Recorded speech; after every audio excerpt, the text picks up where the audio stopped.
Okay, I want to thank everyone for coming today. I'm really looking forward to this presentation. I think it's going to be very informative, a lot of good information for us, and I really like the speakers that we have today. I also want to thank John Mooney, John Rheinhardt, Katie Bishop, and Laura Lampron for all the work they did in preparation for today. And John Rheinhardt, John Mooney, anything you guys want to say to start us off? It's your floor. I'll let John go first. Okay, I was going to let you go first because I'm going to introduce our first guest. I'll actually add later on, but I'm good for now. So like Bud said, thank you all for coming today. It's always nice to have everybody here and learning some interesting topics. I think we got a really good panel today and a good topic for discussion. We're still waiting. Today is the Fed day. We were discussing a little while ago of where the rate's going to come in at today. So it's kind of a timely issue that we have here. So the first topic that we're going to discuss is how rating agencies review entities. And with us today is Douglas Goldmacher. Doug is the Vice President, Senior Analyst at Moody's Public Finance Group and a lead analyst for government credits in New Jersey. Lucky him. Doug joined Moody's in 2013, has experience in a diverse portfolio of local government, enterprise, federal lease, and mass transit credits. And this is curious here. He's also the author of numerous pieces, including Decoding New Jersey Municipal Accounting. I'm going to have to read that one myself because I want to know what the hell's going on there. It explains adjustments to Moody's makes to New Jersey fund balances. Prior to joining Moody, Douglas worked for Xerox. He received his BA from Duke University with a double major in history and French. And he holds an MBA from the University of Rochester Simon School of Business. And without any further ado, Douglas, the floor is yours. Thank you, sir. So good morning, everybody. I'm really, really flattered to be here and looking forward to this. Let me just say, as we're going along, please chime in with your questions, put them in the chat. It's going to be a lot more interesting if I'm working with things that you're actually interested in and curious about. And if things get really desperate, I reserve the right to call on people. So, get in proactively and I won't call on you. But I also wanted to say quickly that I'm going to spend a little bit of time on process, a little bit of time on the way we're currently doing things methodologically. Then I've got a presentation which is going to be posted, so I won't run through everything, but I'll kind of hit the highlights of our proposed methodological change, which if enacted would impact all municipalities and counties, not just in New Jersey, but across the country. So starting with process. Basically, the question is, how do we even get involved in the first place?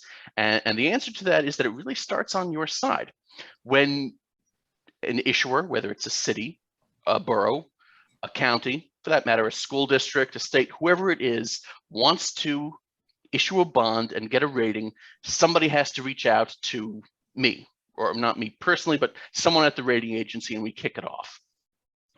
Our procedure is pretty straightforward. We ask for the documents so we can see what exactly we're rating, make sure we're doing the right thing.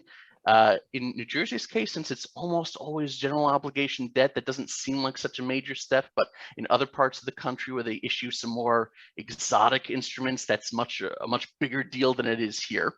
But we get our documents, we set up a rating call, which we have a session on later. We're going to be discussing that. I send you questions in advance so that we can have a good conversation and figure out what's going on. And then I go to a rating committee. And maybe this is the place to really focus on the start, because I think a lot of people don't understand what goes on in the rating committee. And I know one bond counsel in the state once told me that he pictured me standing in a room in front of a high desk like they have at the Supreme Court with a pit of crocodiles in front of me, and they could press a button and drop me in if they disagreed with my rating suggestions, which sounds incredibly dramatic and not nearly as prosaic as what actually happens. Basically, the entire idea, all of what we're doing is just trying to present to the rating committee, which consists of credit analysts like me, but from other, chunks, other chunks of the country possibly, but people who have some familiarity with New Jersey, people who have some familiarity with local governments generally, with counties if we're dealing with counties, and I walk them through what's going on. So I'm going to start by saying, I'm going to tell you about the tax base, and we're going to talk about the tax base and more on what exactly we look at on that in a minute. But I walk them through each step. We look at the tax base. We look at the finances, a lot of time on the finances. We look at the leverage. We look at management. We look at all the different things, and then we have a discussion. We ask questions. We go back and forth. We ponder other possibilities. People throw out suggestions. Well, maybe the rating I suggested isn't the right rating, and this is what it should actually be. Go back and forth, and then we vote. I mean, it's as simple as that. It's a majority vote. So we have our discussion. We think about things. We go through it, and at the end, we have a vote. And based on the committee vote, that's your rating. Then generate a couple of reports we send to you, so you have an opportunity to review them in advance to see if I've made any factual mistakes, or if there was something which was meant to be confidential. Did you tell me about a new project which is coming in, but it's not quite signed, so we can't have this, in the news? We take that out.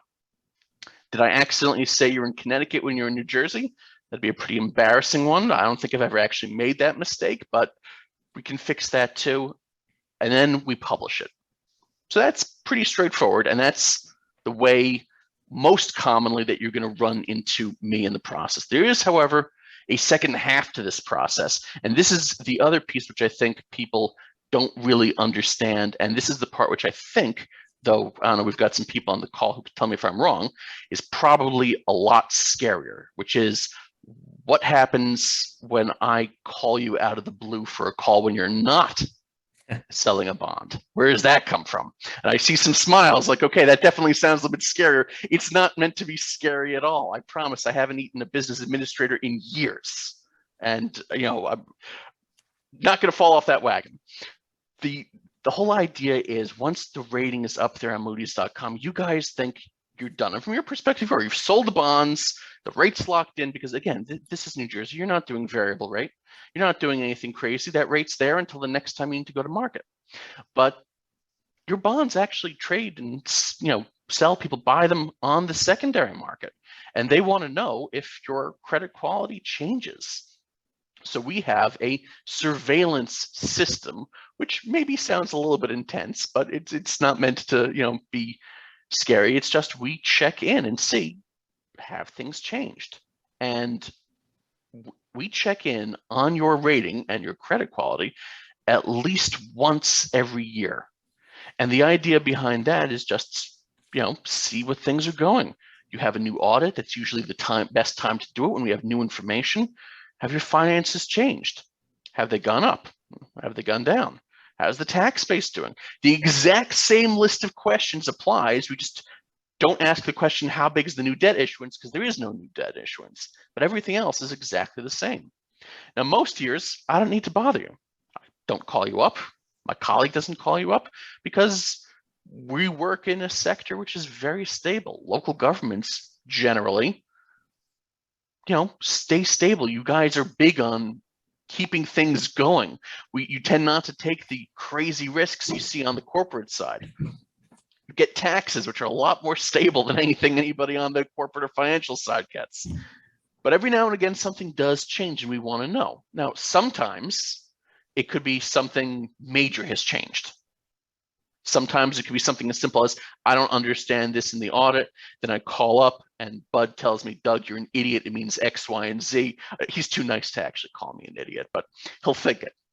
And then I say, I apologize for bothering you. Sometimes we think, oh, this is so good, we actually need to raise this rating. All those projects you've been telling me about for years have actually come to fruition. And now you're stronger than you were. And, not to be a downer, but sometimes things got worse.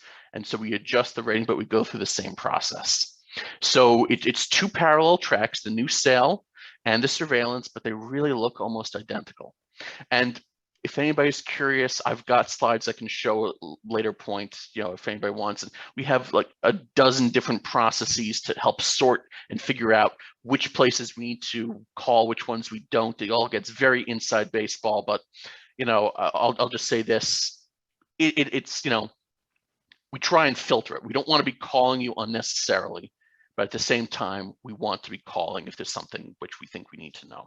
So that's the idea. Now, when you're doing a new sale, you're definitely going in with your, with your intermediaries, with your auditors, with your lawyers. You're always doing that. And I've gotten questions sometimes, can I have that on my surveillance call? And the answer is absolutely yes.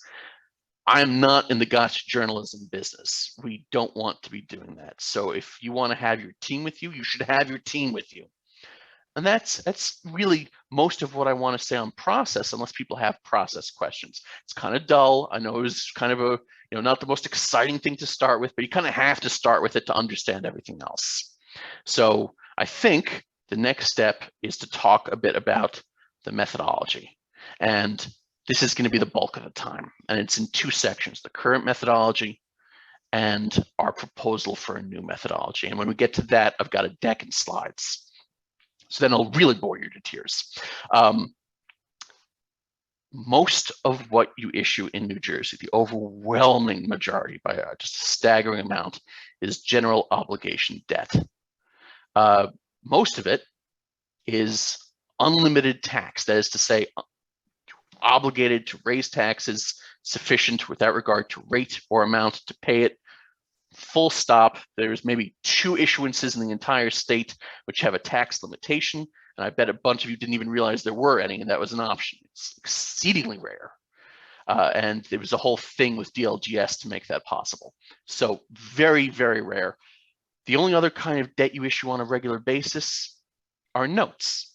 And even then, you guys add a geo pledge to your notes, which, by the way, not everybody does. So you're in very, very straightforward territory. You guys don't like complicating things.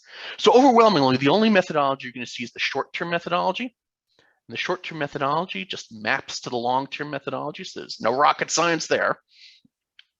And the geo methodology. Now, what goes into the geo? And I should say, by the way, before I talk about this, all of our methodologies are public. They're on moodys.com.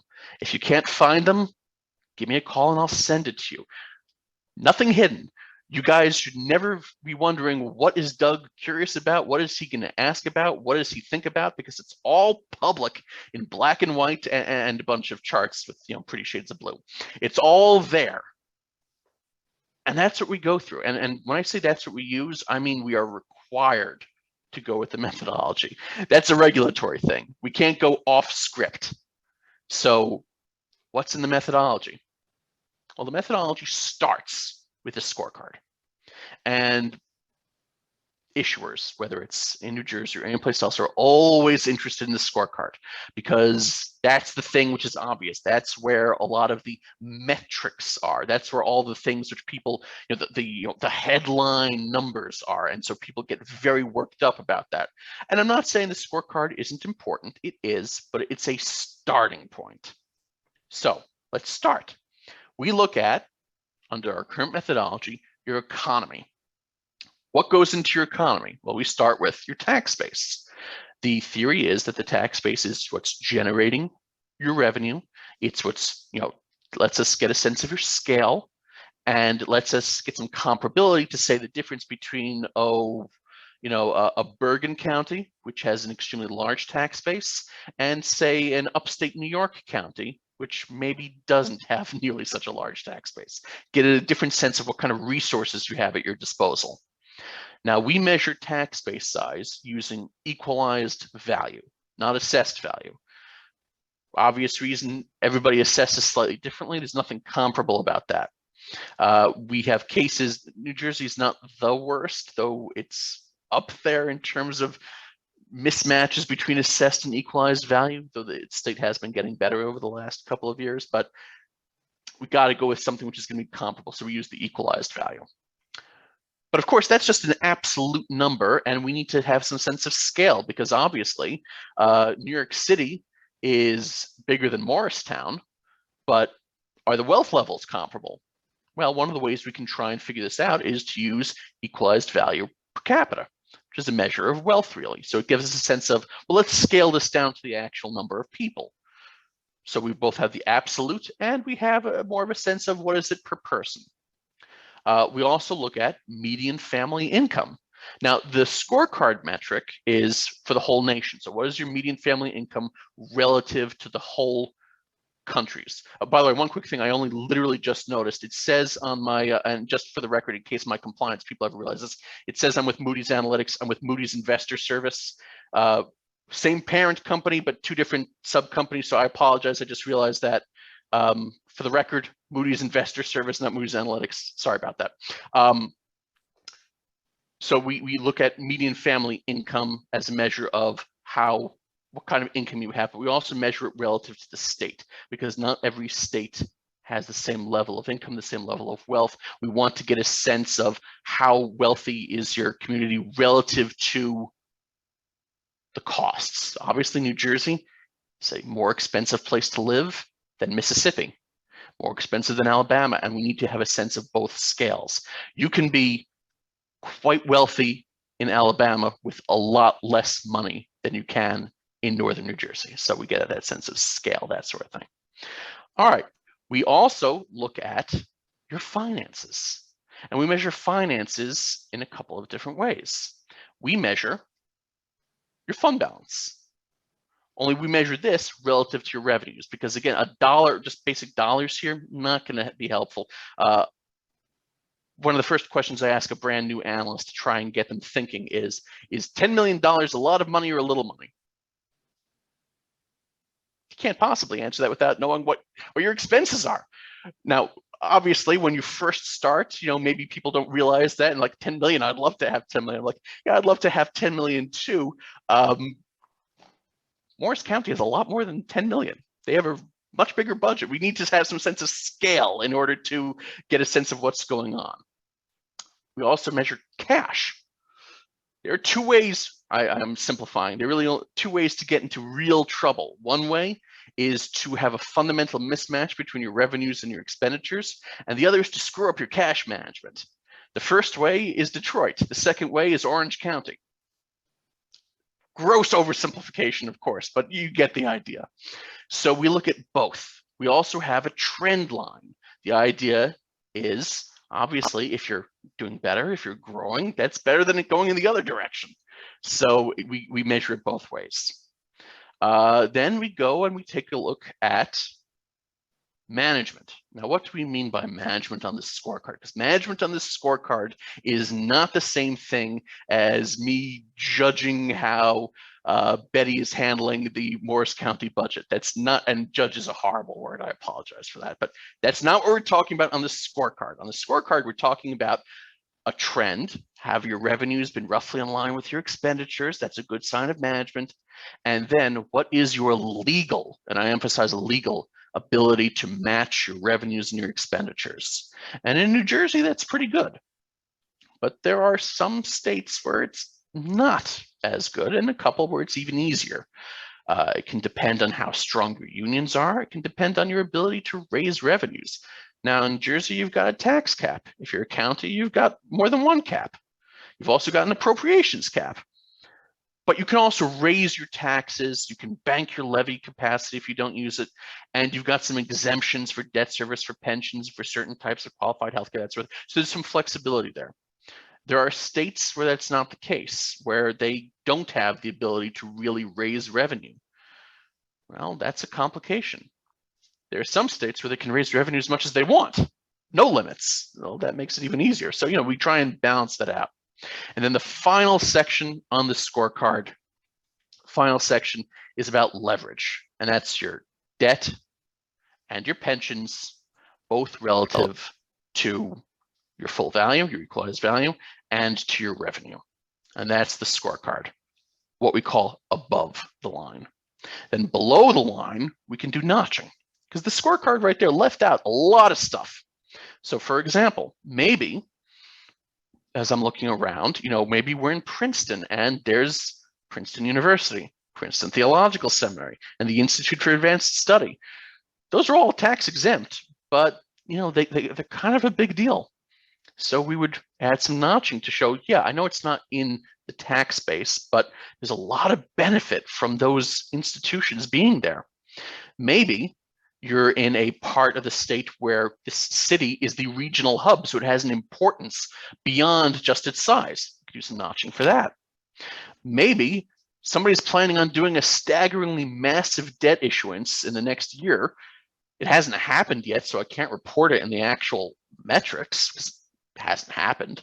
But I need to be able to tell committee, everybody, we need to consider this new debt. We could do some downward notching. So it's a whole variety of different things we could do. Maybe we've got good management. Maybe we've got terrible management. Lots of things we can notch for.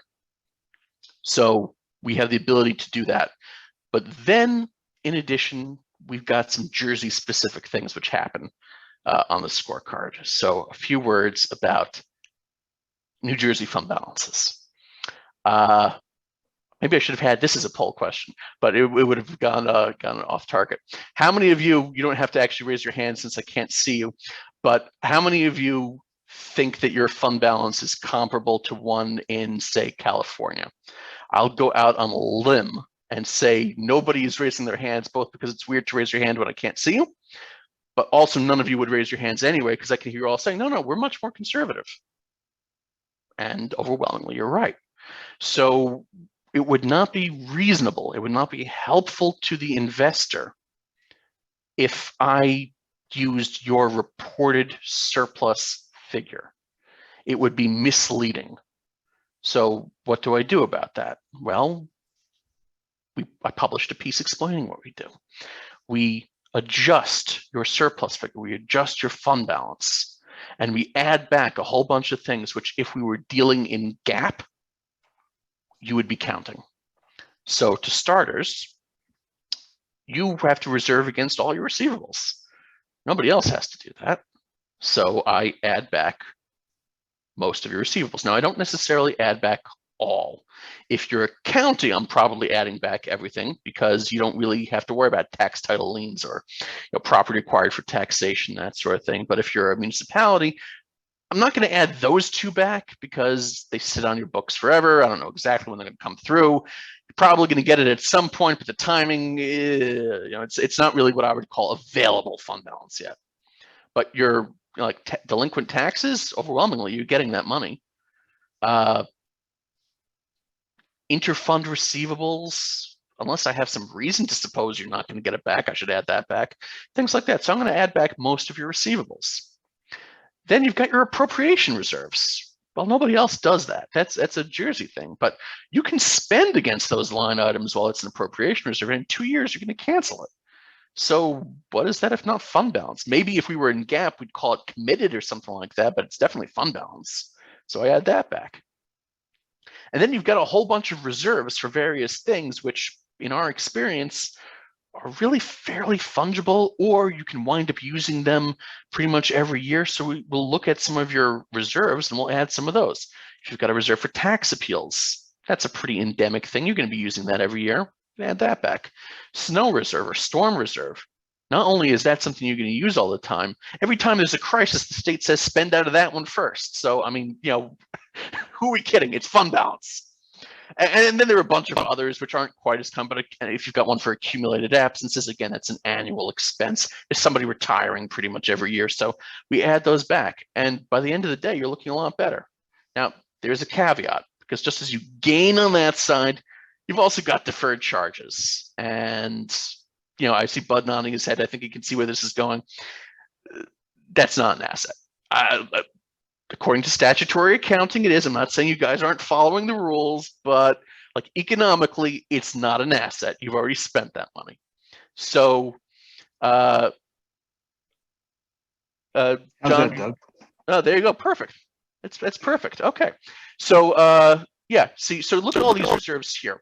You've got all these receivables. Most of these are coming in. It's coming in. So credit where credit is due. We want to give you that. Does Haddonfield have any deferred charges? I can't remember off the top of my head. They do not, but what I'll do is I'll put up Morris County instead. How's that? All right. Since you're familiar with Morris County. I don't think Morris has any deferred charges either, but people know what deferred charges look like. It's all right. The idea, though, is this. Let's say you've got a deferred charge. I'm going to subtract that from your fund balance because that money has already been spent. The only exception is if you paid for it with a note, an emergency note or a special emergency note. Obviously, you're funding that with a note, so they kind of offset. So no, I won't actually subtract it then. But that's the idea. Now, overwhelmingly, New Jersey municipalities wind up getting more money as a result of this. So you take a look at Morris County, and we're adding back a pretty considerable amount of money here. So we're adding back nearly $3 million in receivables. And could you scroll down if you consider appropriation reserves? Where? 25 million in appropriation reserves. Or is that must be 16 and a half, actually, I'm reading the wrong, 16 and a half. That's a substantial chunk of money, even for Morris County. But it's more realistic to what's actually going on, which is what I'm trying to show all the investors. I'm trying to tell them what it is, and that's the figure which I'm going to be putting in. And the end result is it winds up looking a lot closer to your cash most of the time. There are a very, very small handful of municipalities in the state which wind up looking a little bit weaker as a result of this. Not going to call anybody out by name. You guys can probably guess who I'm thinking about. It's very rare, but there are a couple which have massive deferred charges and don't really have these other reserves, and they wind up looking a little bit weaker. It's unusual, but it happens. All right, so we've got our scorecard in place. Now, one of the things a lot of push. Go ahead. If you want, we can share, because when Doug wrote this, he wrote this back in March of 2015. But it's a great read that does exactly this. And we've actually, when we were doing this for Morris County, we converted the operations schedule as well. Oh, so it tied back in, so we restated everything as if it were GAAP. Oh, nice. I like that.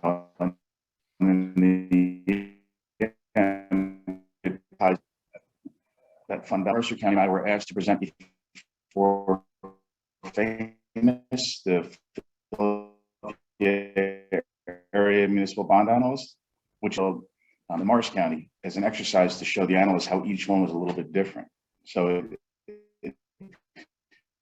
and I think you said at the beginning, it's not cookie cutter. You need to understand each one of the communities when you do the conversion. Absolutely. Spend a lot of time looking at the unique idiosyncratic qualities of each municipality and of each county, because everybody has something unique to them. And we want to make sure we're capturing that. Again, otherwise they just fire me and replace me with the machine. I think John's frozen, or is that just me? I don't know. Well, I'm going to keep going, but I think John was trying to make the point that we look at each one uniquely. We try and take out the idiosyncratic qualities, and he's absolutely correct. And I think he was suggesting that he was doing the exercise. Yeah, okay. So we just got a comment that they can't hear John, so we're going to proceed. But continuing on, one of the points of pushback I sometimes get about the scorecard is about the pensions. And I bet I can hear a lot of people thinking, Doug, I don't control my pensions. I'm in the state plan. What can I do about this? And I know that it's kind of a tricky thing when you're dealing with a multi-employer cost-sharing plan. And then you're thinking, I actually had a rating with you, and your pension number didn't even match my pension number. It was much higher. So what's up with that? So yeah, here's the story behind that. So it's two different things. One, I know you don't control your pension plan. You pay what you're told to pay. And so this has two implications. One, even though you're pretty much all not paying enough to really make the actuarial requirement, I'm not blaming you from a managerial perspective, because you don't control that. You pay what you're told to pay, and that's it. So there's no managerial implication. But on the actuarial side, the state, which controls the plans, has set the contribution level too low for years. We have gone through and studied this matter and come to the conclusion that the discount rates used by the state are, what's the right word to say, extremely aggressive.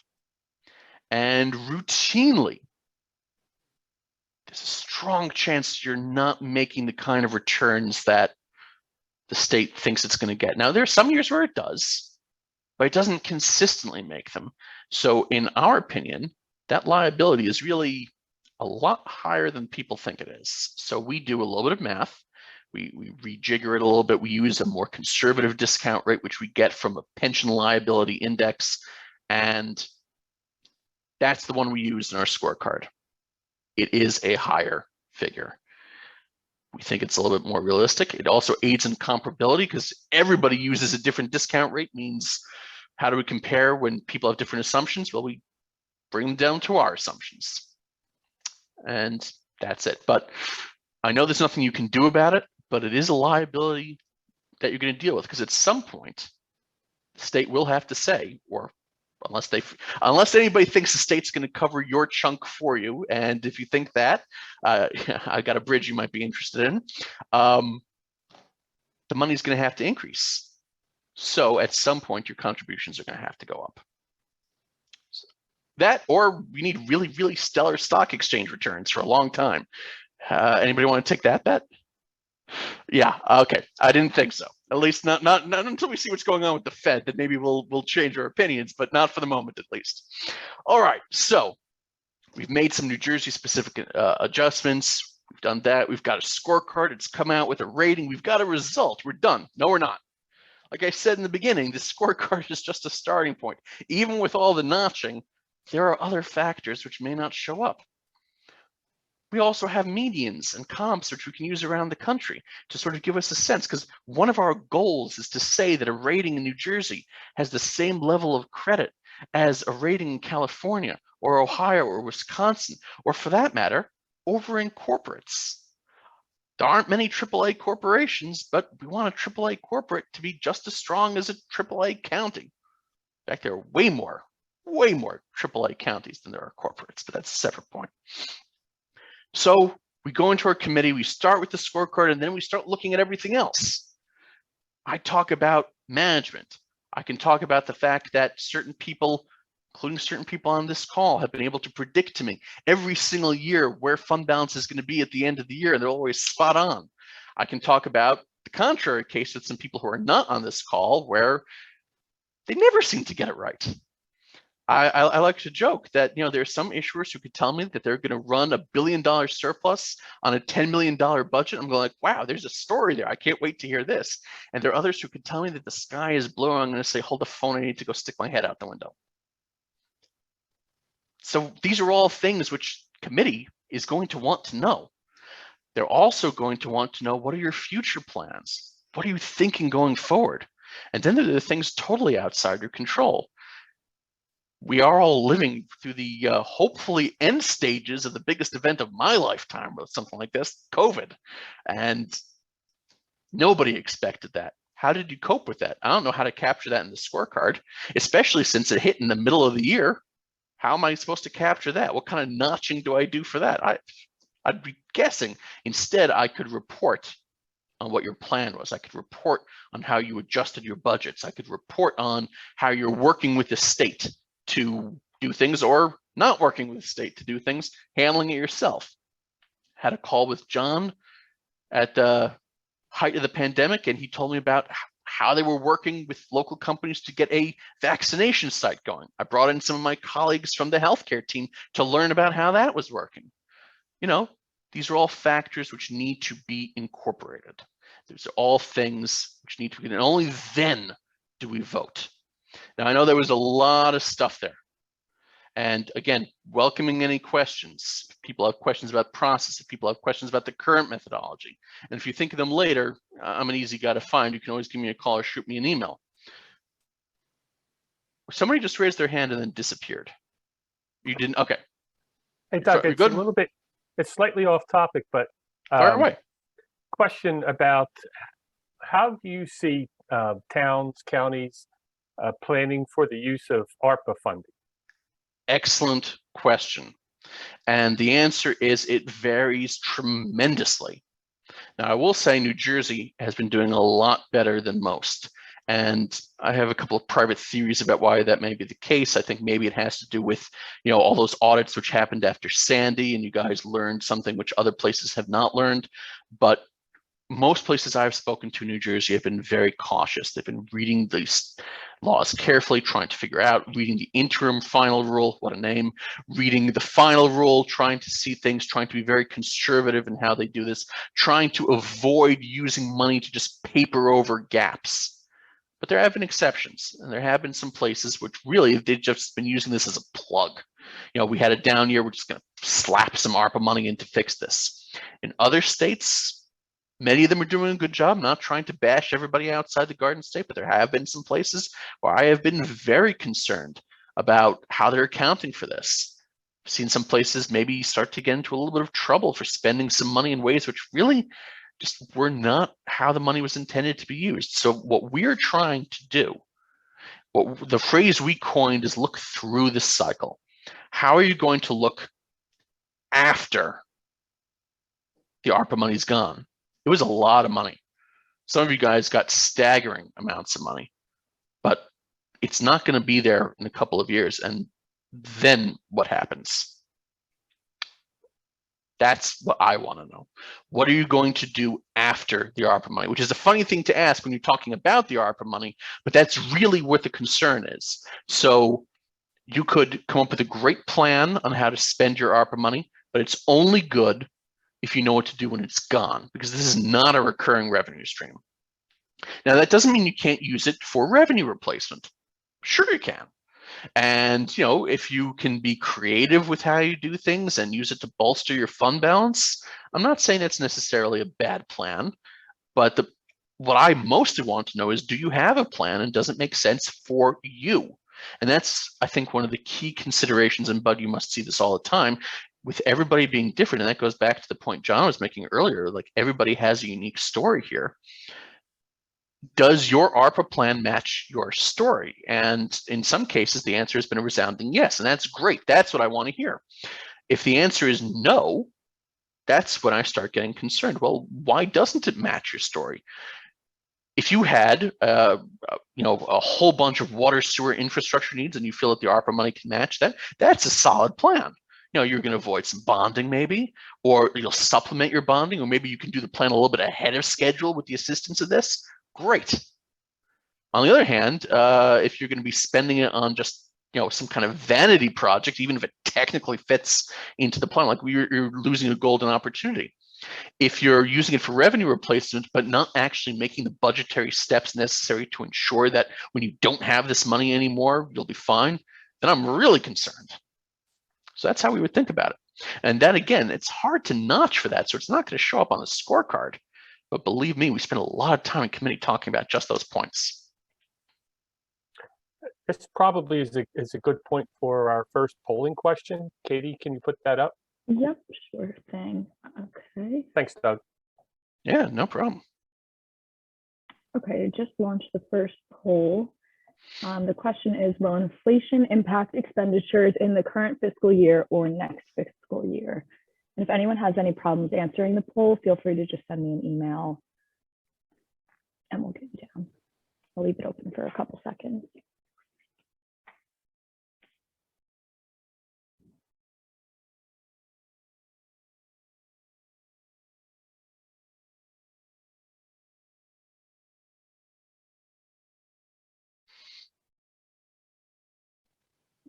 Make sure you answer the polls. As a reminder, these are for credits, so make sure you guys get your answers in.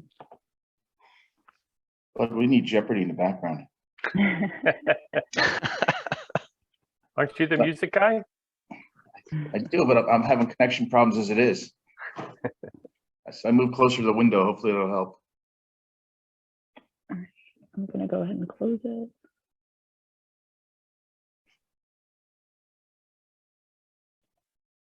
Okay, you guys should see the answers here pretty scattered around.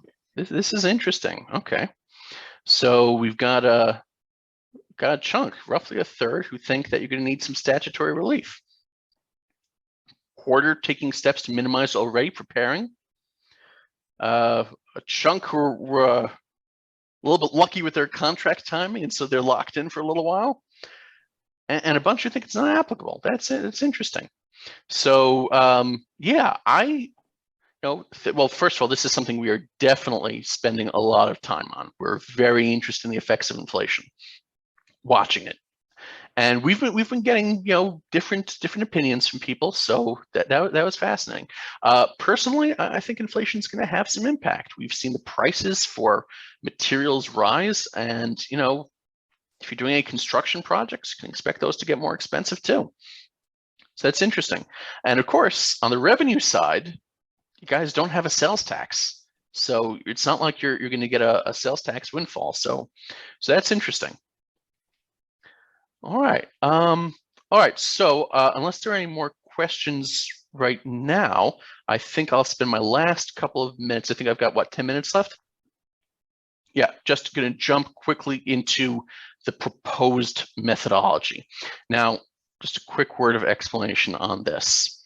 A little while ago, we published a request for comment proposing a new methodology for cities, and by cities, I don't just mean cities, I mean cities, towns, townships, boroughs, and the one municipality, and across the whole country,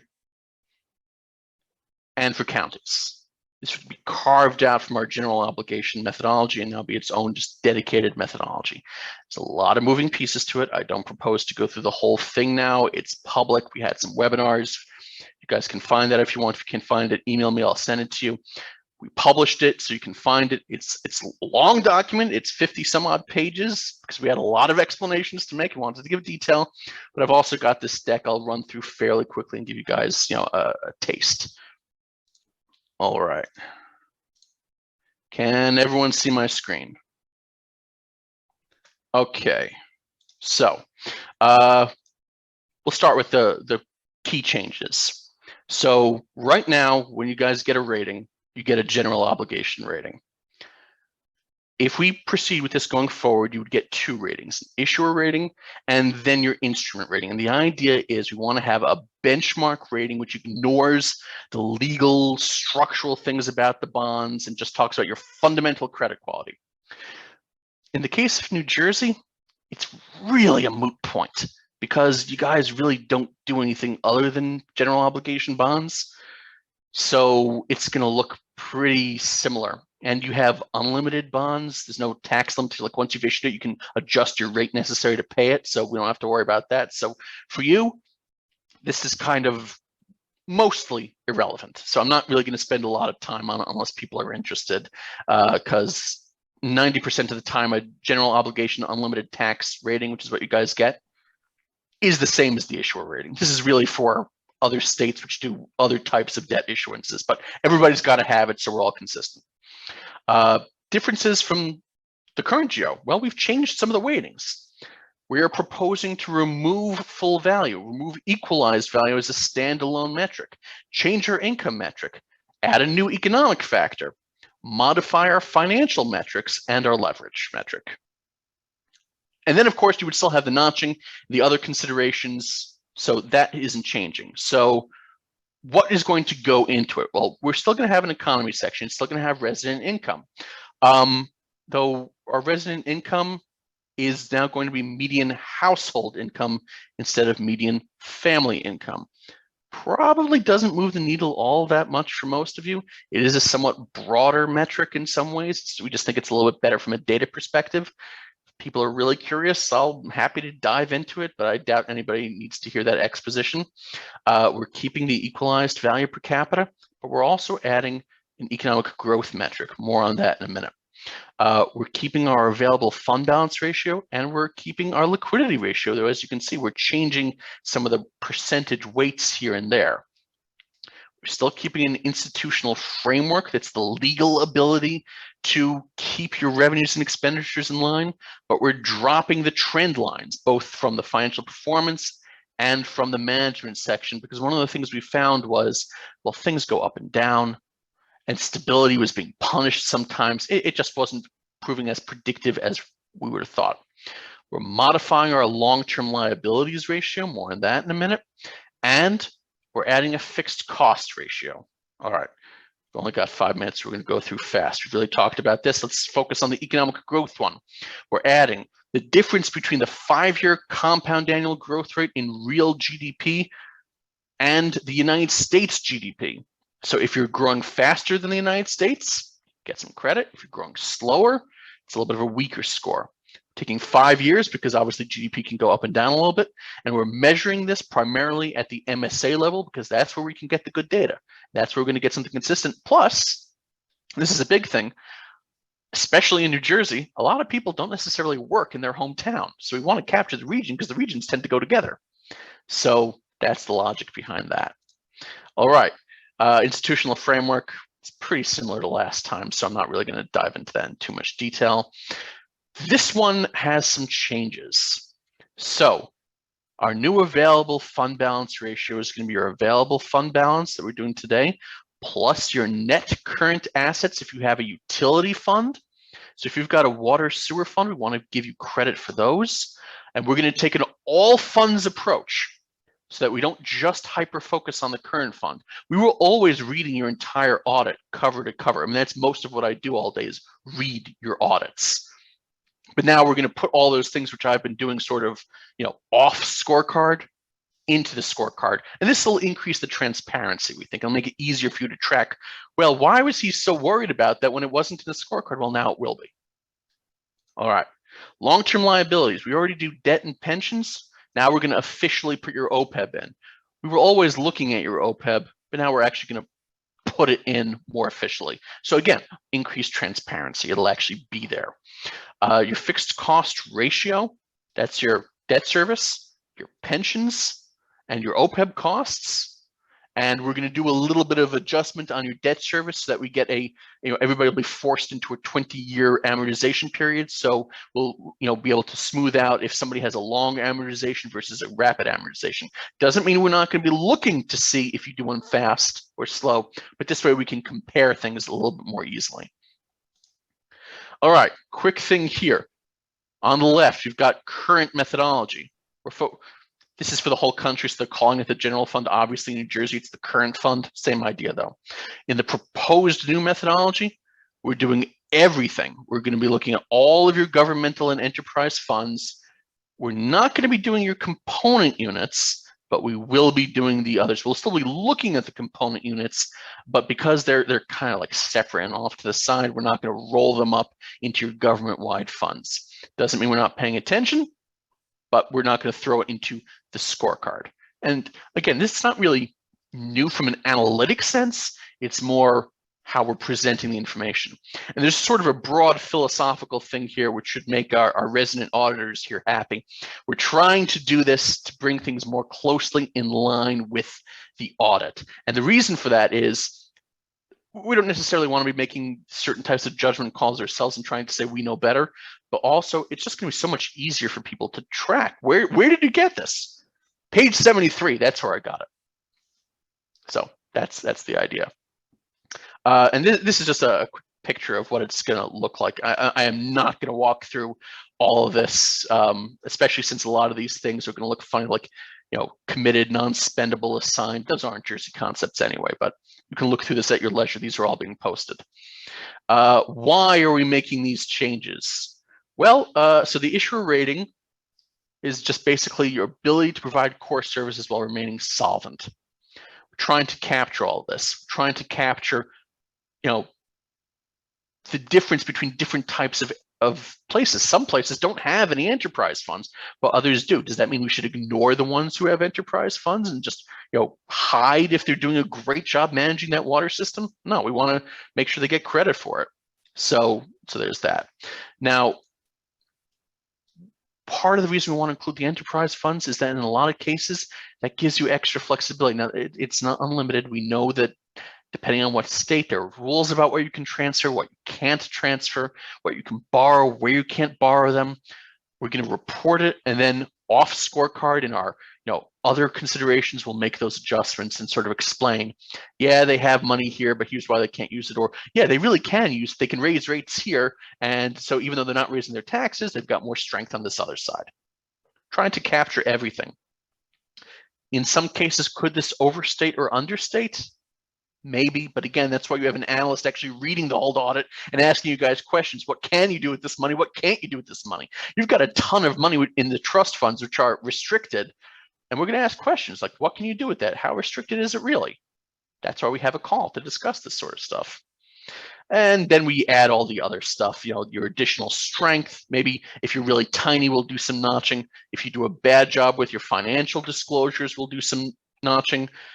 Do we think that there's a chance that the state is going to push some costs off on you?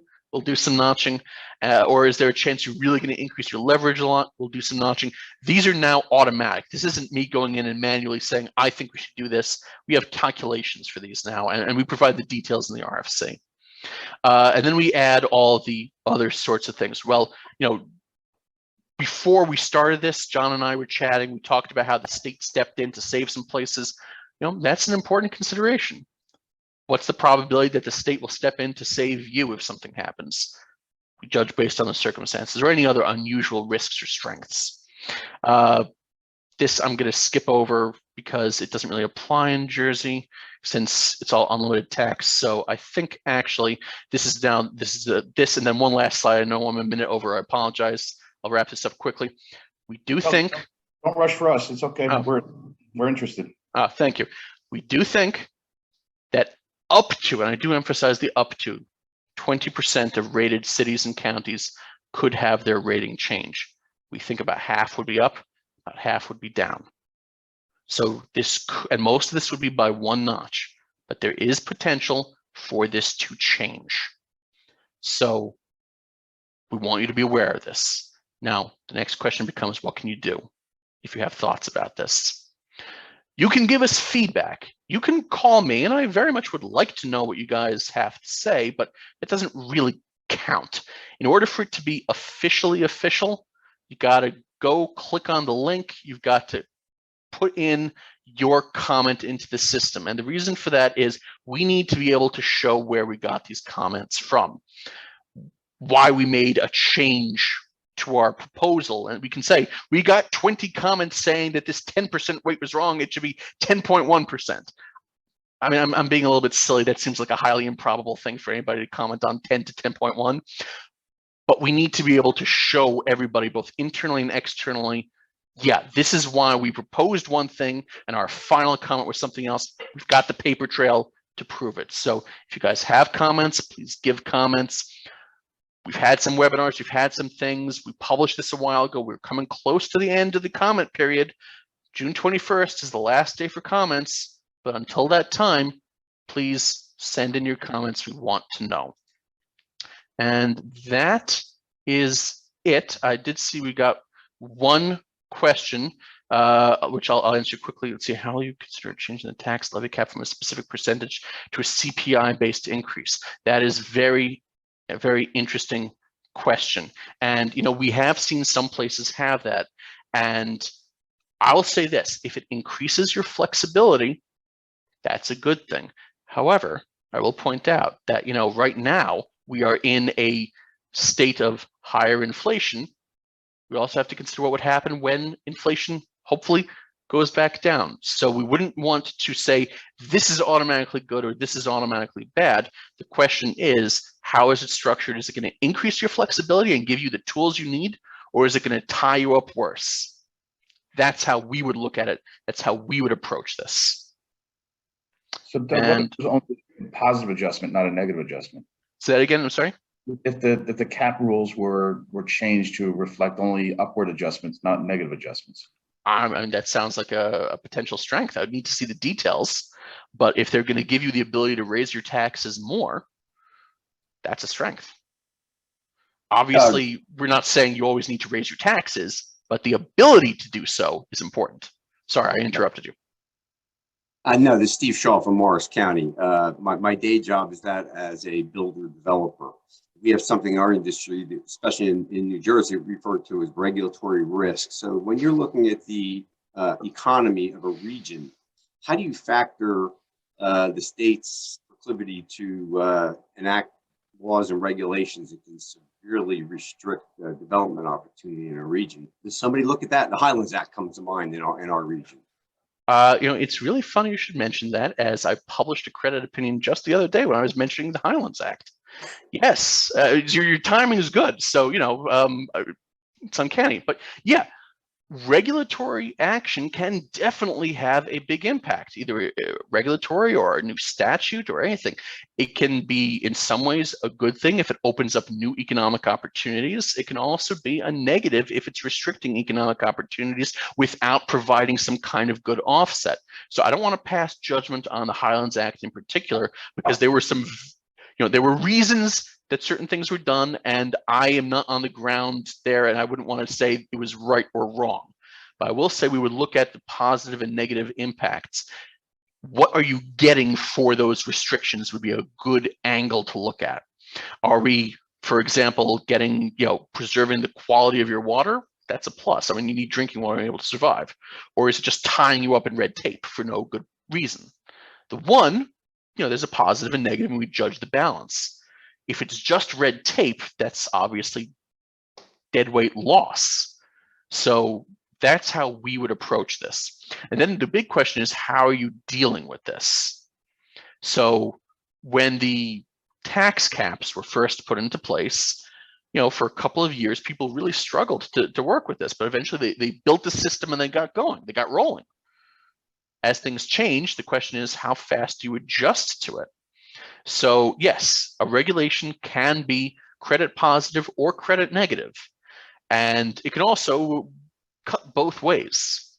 So our task is to say, is what you're getting worth the cost? In which case it's probably more positive than negative, or is it not? In which case it's more negative than positive. And then always the idiosyncratic. How do you roll with it? Some places are really good at handling things and others are not. It's a really good question, though. Hey, Katie, can you put up the second polling question for us? Yep, I will go ahead and launch the second poll now. Okay, so everyone should see the second question is, have you read Moody's proposed new methodology? And I'll leave this one open for a few seconds before I share. Seeing a lot of I intend to. Especially after today. Yeah, that doesn't surprise me. I was expecting that. That is absolutely what I was expecting. Okay, I'm gonna go ahead and share. It seems most people have that opinion. Okay. Totally what I was expecting. But yeah, I would encourage people to at least glance through it. Maybe, check the webinars if you don't have time to read the whole thing, or glance through it. And if you have questions, you guys know where to find me. I'm always available. So go ahead. Yeah, but I just want to make a quick comment on Doug's presentation as a former CFO. Sitting on Doug's rating calls. Doug and I, we used to speak, I guess, on a quarterly basis. Pretty much. I used to joke that we got to get Doug an office at the county. That's, but anyway, he did bring up something, and again, just to emphasize, he said that some people, it's amazing how some people, they know what their fund balance are, what the fund balance number is, and some don't. Again, just emphasize that CFO should be doing their monthly revenue tracking and fund balance projection. I think that is key. And also, when you sit down with Doug, I always take a conservative approach. I always, try to underestimate my surplus, so at the end of the year I can over deliver.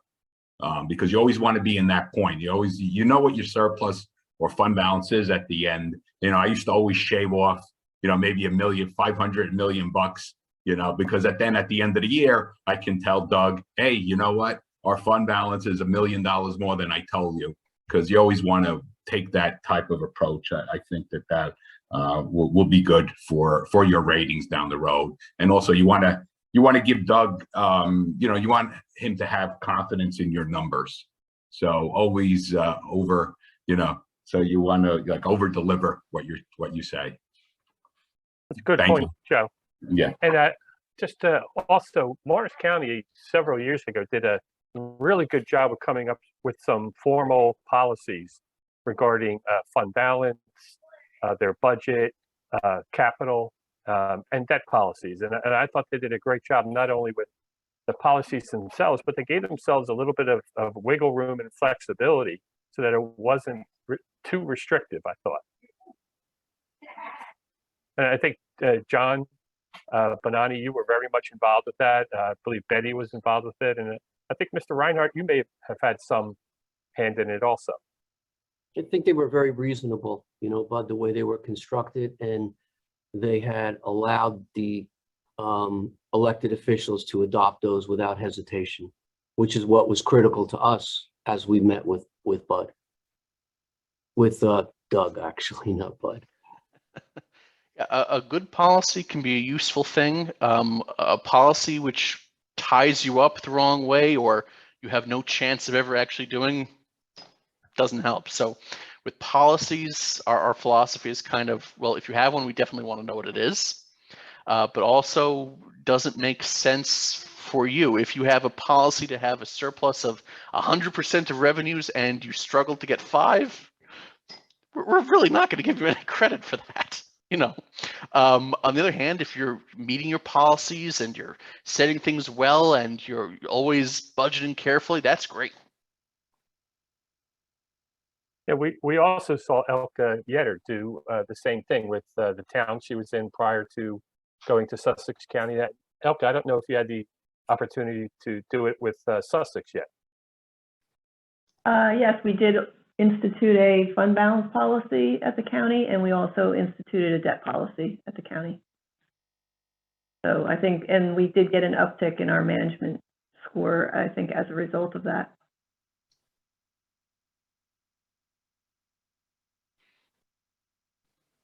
Okay, I don't see any questions from any of our attendees. Thanks, Doug, for your presentation. I thought it was excellent, and I really appreciate it. So if we want to move along to our next session, I think that's John Bonnani and Beti. Mr. Mooney, you want to take that away? Sure. Thanks again, Doug. That was awesome. Always a pleasure working with you. I look forward to seeing your name on things when I know I got to talk to Moody. So happy to be part of it. So the next presentation is going to be how to prepare for a bond issue and a rating agency visit.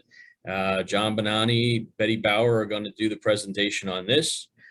Dating back to 1990, John has been associated or worked with Morris County. His current role is the county administrator, and he's been county administrator since 2005.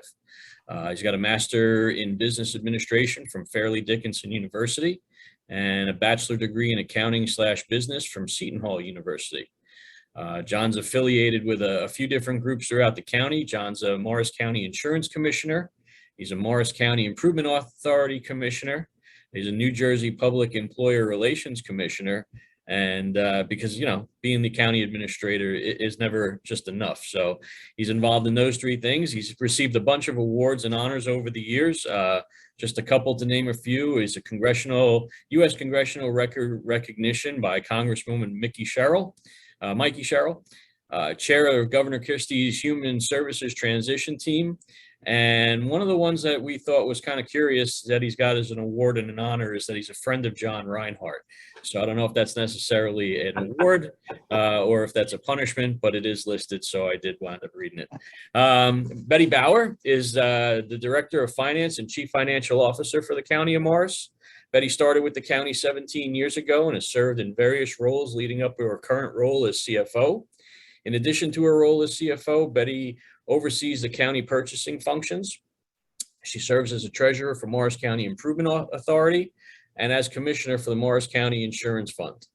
Beti is a certified municipal and county finance officer and also has a certified as a QPA. Beti's a graduate of Montclair State University with a bachelor's degree in finance. So with that, I will turn it over to you. Good morning. I'd also like to take a moment, if I could, to introduce Stephen Shaw. And I know Steve spoke a few minutes ago, but Commissioner Shaw has been a county commissioner since 2019. Actually, he was the very, very first director of the county commissioners. Steve is an elected official from Mountain Lakes, where he served for 12 years and 3 years as mayor.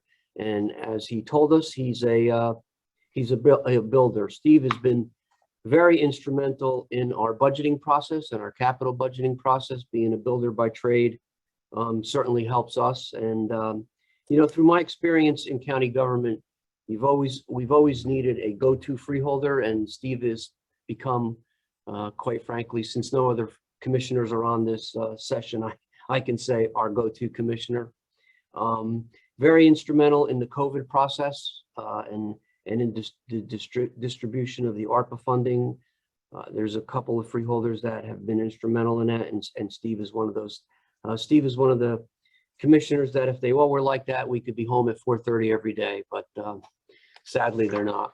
So I welcome Steve to this process, and Steve, please feel free to jump in anywhere you want, and sometimes Betty and I are going to ask you to jump in.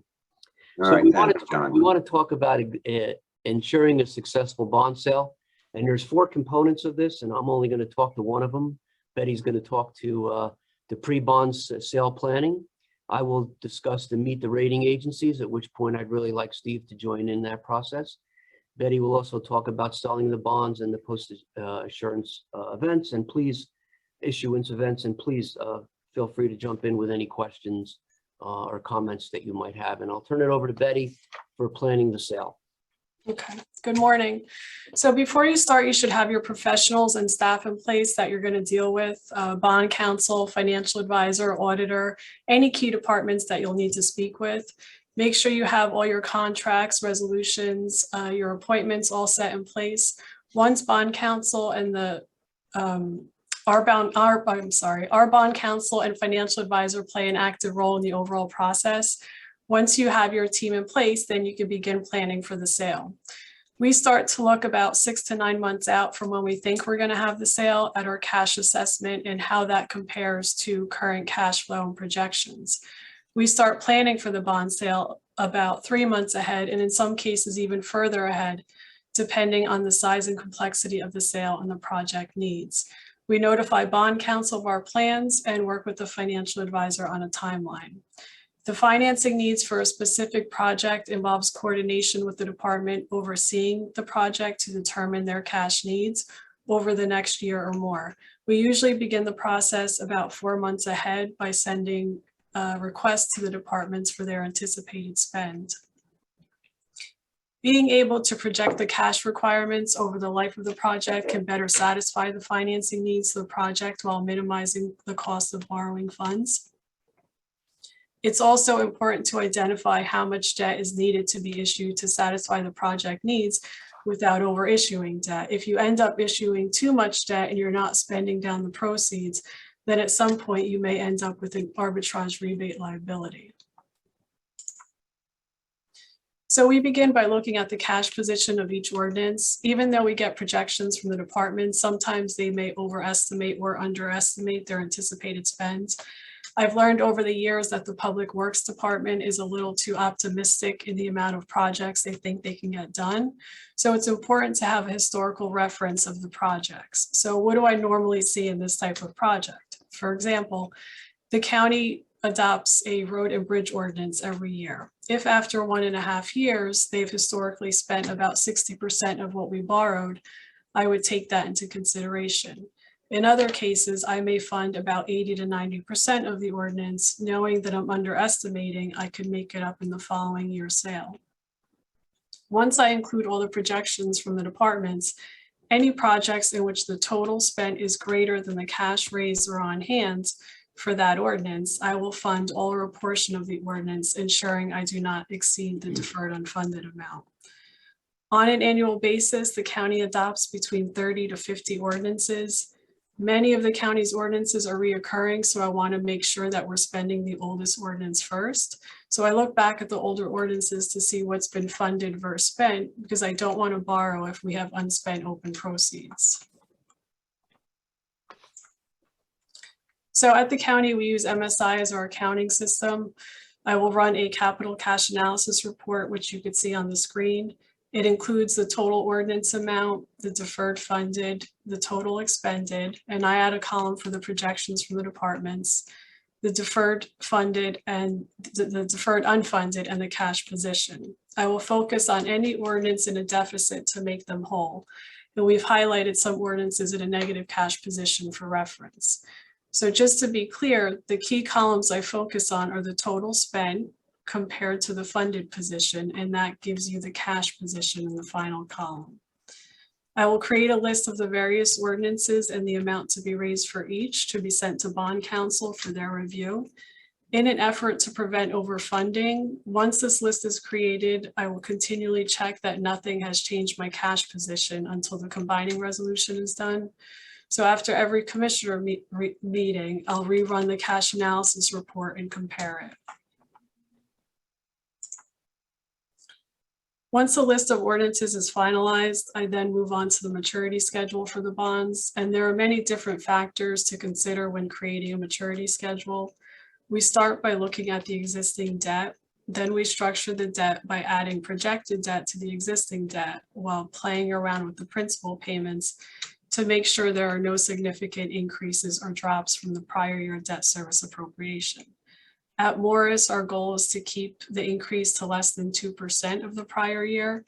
We try to keep the debt service relatively stable, which also helps keep the tax burden smooth. By adding in the projected debt, it gives us a full picture of what our debt structure will look like.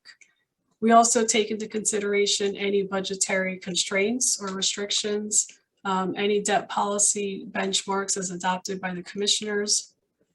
So for example, the county's policy is that 80% of bond principal must be paid back in 10 years and 100% must be paid back in 12 years.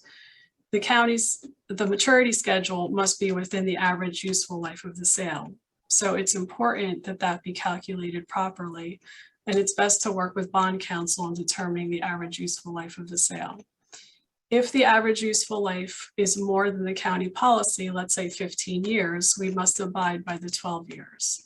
And whenever possible, bonds should be issued for the shortest period of time to reduce interest costs and to not tie up the borrowing capacity.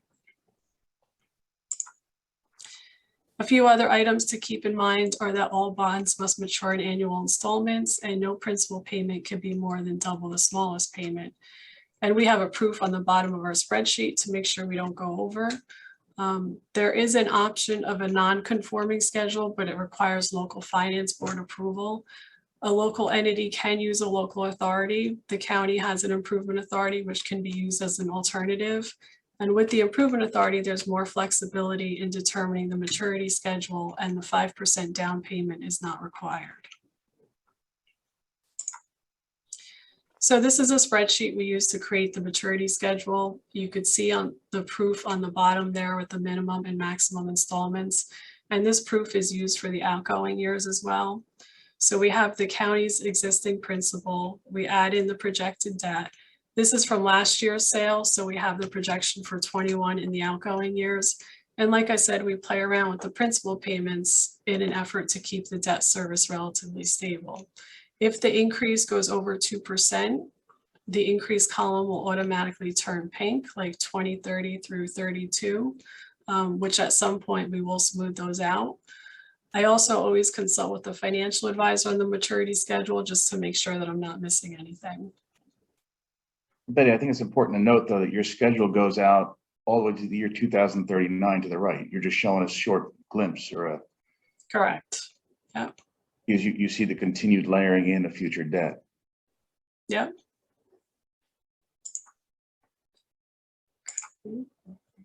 So the methods of financing, notes are a temporary financing method, so they're a good option for meeting the entity's financing needs in between bond issuances. At the county, we normally do bonds annually. Most of our projects are longer term projects of a large dollar value. If rates are low for bonds, we want to lock them in versus financing notes, then rolling them over to bonds at possibly a higher interest rate. The advantage is that if rates are at historical lows, you can lock them in. If you go out 12 years like Morris does, the disadvantage is that if rates go down, you're locked in at a higher rate. So that's why we issue callable bonds. It's important to look at the current market, assess your situation, and speak with your financial advisor on identifying the right structure for your entity. At the county, we utilize a combination of pay-as-you-go and borrowing. Utilizing this combination allows us to keep the budget relatively level. If paying more projects with cash, there might be a greater swing in the budget to the years that have larger projects. It could result in fluctuations to the budget. When bonding for a project as required per bond law, the county makes a 5% cash down payment and sells bonds to cover the remaining project costs. This down payment will provide the initial cash for the project. So Then Beti, what do you do if you've got something like a courthouse that you have to take care of? And you've got a huge project that isn't going to be one of your normal projects. So that could either be done through the improvement authority, I would think. That way you could waive the down payment. You also have more flexibility with the schedule. That's also considered a legacy project. So we have more flexibility as far as the useful life of the project. We were very careful when Bud referenced our debt policies. We were very careful to note that legacy projects could be extended and would not fall within the 12 years. Right. So we fully fund shorter lifespan projects, essentially projects with smaller dollar value with cash, while large, more costly improvements are financed through borrowing or a combination of borrowing and pay as you go. There are some documents that are required when preparing for a sale. The combining resolution lists each ordinance, the amount to be raised for each, and the useful life for each, but it authorizes the bonds to be issued in an aggregate amount and provides an average useful life of the sale. Through this resolution, you could also cancel various amounts remaining in ordinances. It authorizes the CFO to sell and award the bonds and must be approved by the governing body. The official statement, we work with bond counsel about 3 months out on getting this completed. It includes all the terms of the bonds, the purpose of the projects, the payback schedule, whether the bonds can be redeemed prior to final maturity. It includes economic information, the largest taxpayers, largest employers, unemployment rates, median income. It also includes the last 3 years of comparative financials from the auditors. And we work with various departments throughout the county to gather a lot of this information. The notice of sale must be published in 2 different papers. At the county, we use the Daily Record and Bond Buyer. It contains specific information about the sale, including the amount of the sale, the premium, the maturity schedule, the bid date and time, the type of sale conducted, whether it's sealed or electronic. Basically, it's all the information an underwriter needs to make a bid. And this is a timeline I've added in as a reference. It includes the documents and some of the requirements that we've discussed. And now I'll turn it over to John. Thank you. So we always get a list of questions ahead of time. And if you look at the slide, it says, remember, Goldmacher takes notes, and he does. And that's kind of one of the things Beti and I joke about all the time is that, and I think Joe talked about it a little bit before, is, you really want to over deliver, all the time. So we're very, very careful with what we present. We present typically when we go into the rating agencies, which last time we did this was pre-pandemic, and we'll show you what we presented. We present a formal PowerPoint that we ultimately give the rating agencies, but they really address the topical areas here of the economy, of the debt that we wish to borrow, and the finances. And we break those areas up into the PowerPoint as to who's going to talk about what. I want to go to the next slide, Ben. Sure. Yeah, well. Then we talk about the use of ARPA that obviously just came into play the last year or so. And again, what we did in Morris County, and I believe we did this on a conference call with Doug a couple of times since we haven't been in since ARPA was conceived, was we created a strategic planning committee at the freeholder level. We call it the SPAC. And we created that. I believe Steve is one of the 3 commissioners that are on that. I still call it the freeholder because I'm an old guy. But the SPAC, which is the Strategic Planning Advisory Committee, really looks at the ARPA money and has looked at the whole COVID situation. And we get a lot a lot more done in a small group, and that group will then present to the full board their recommendations with moving forward with how to spend the money. Steve, do you want to just talk about that a little bit, because you're very instrumental in that? Well, I think it was very helpful to have a small working group. Actually, through the entire pandemic, and in the beginning it was more reactive, and then moved to planning. Then, of course, to third phase, which was investing the ARPA dollars. But in that way, we could bring folks in. It was all done virtually, actually. Talk with different department heads and commissions, find out what they were looking at, get a feel for how the pandemic was impacting whether it was revenues or operationally, and then as a group with the administration make recommendations to the full board. It was just a very workable framework, as opposed to trying to do that in a body of 7 in a public meeting. Obviously, everything was eventually presented in a public forum, but it's just a very efficient way to accomplish what needed to be done. And from an ongoing perspective, when I became the administrator, probably about a month or 2 after that, I got a letter from the Department of Justice. We had gotten some COPS grants back in 2002 and 3 and 4, and they basically said we spent them the wrong way and we owed them about $7 million.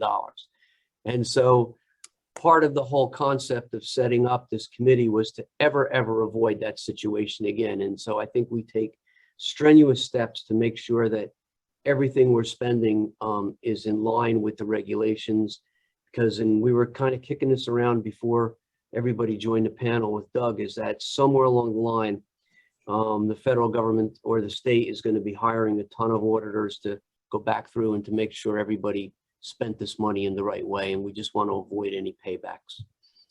The other areas that the PowerPoint and the presentation will take on is the pending litigation and labor agreements, and we'll talk about those a little bit later as we go through. And Betty, the last one before we go to the PowerPoint is the status of pension and insurance costs. And once again, a lot of that's out of our control. Fund balance levels and cybersecurity. And before we go to the PowerPoint, which tells the story, one of the things I always got out of these ratings is that there's so many areas that are within our control, and there's also a lot of areas that we really don't have a lot of control over. And as county commissioners, as administrator, and as finance directors, and I believe that in those areas that we don't have control over, we have to find a way to have influence over. And we have to figure out a way to at least try and have some kind of a limited control and influence. And I'll get into that. As an example, the economy, for instance, and in Morris County and Sussex, Picatinny Arsenal is really an important part of our economy. Obviously, it's a federal government base, it's an Army base. And to be clear, we're not included on the BRACs that come up every 5 years about whether or not they're going to close that. Now, obviously, from Morris and Sussex's positions, and I don't mean to speak for Elke, but we would not want that base to close.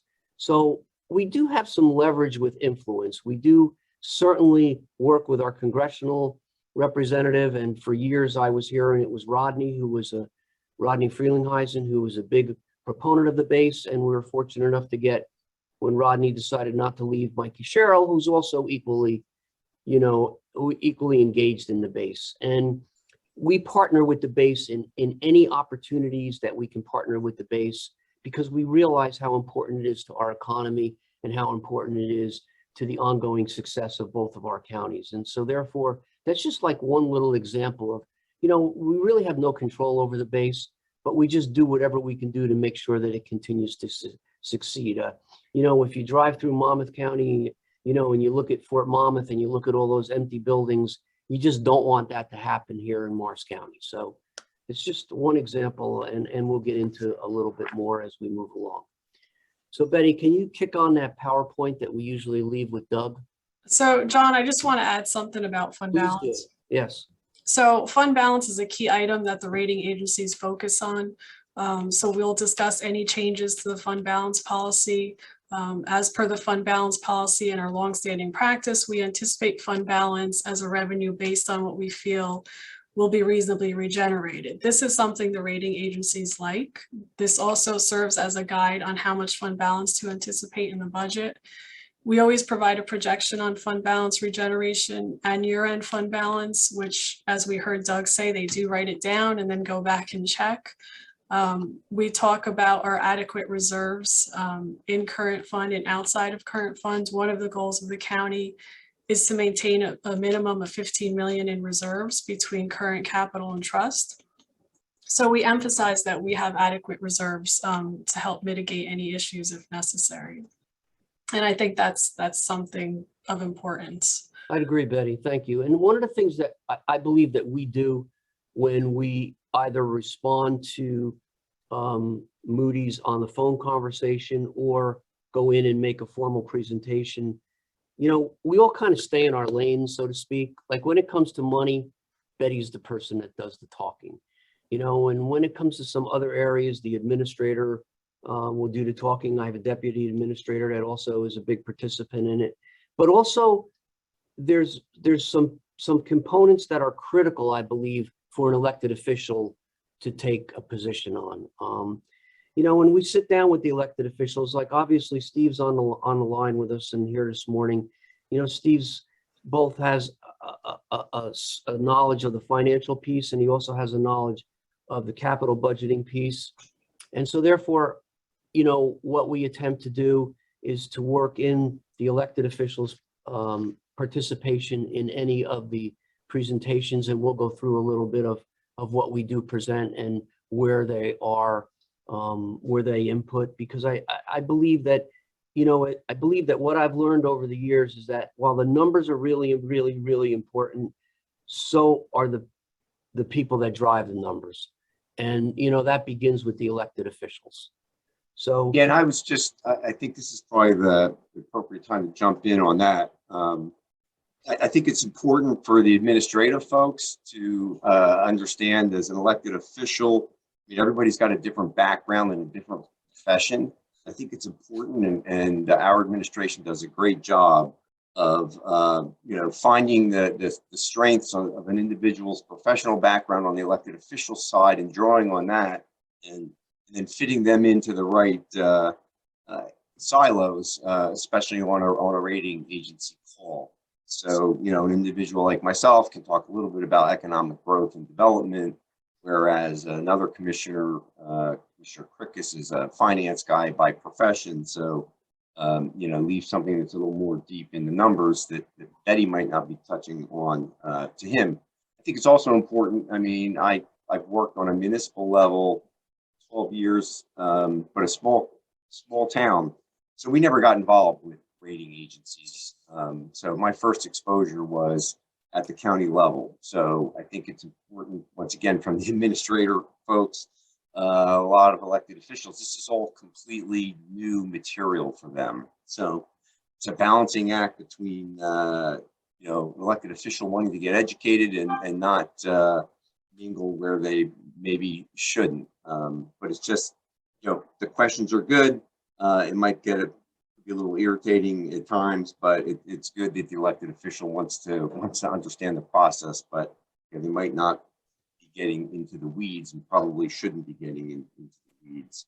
But I also believe, Steve, that it helps the administration, and maybe I'll speak for Betty and myself, because as we then develop a budget for 2023, and there might be a couple of commissioners that want to make some significant changes, it's always better for us to say, well, hang on a minute, because remember what we told Moody's last year, and, you know, we can't really, you know, making changes in government is somewhat like turning a battleship, and I'm not saying we can't pivot on a dime all the time, but we can't pivot on a dime all the time. And, you know, you really want to lock, we really do want to lock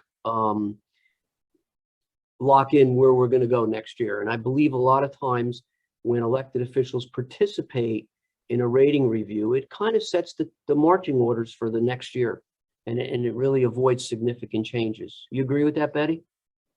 Absolutely. Yeah, that kind of helps us Yeah, a lot. for sure. Yeah, and then, yeah, there's no doubt. And it, you know, for me, the first time I participated, of course, it was virtual because of the pandemic. So I didn't get to go out to lunch, but that's another story. It's very, it was an interesting process. And I must say the administration, you know, prepared us very well as we walked through the different areas that we were going to be and divvying up the responsibilities. It's very, very helpful. John, I'm going to cut in and do a polling question really quick, and it goes along with what you guys are talking about with elected officials in the process. So I'm going to go ahead and launch that for everyone. So the question is, do elected officials have a role in the bond sale / rating process? And I'll leave this open for about.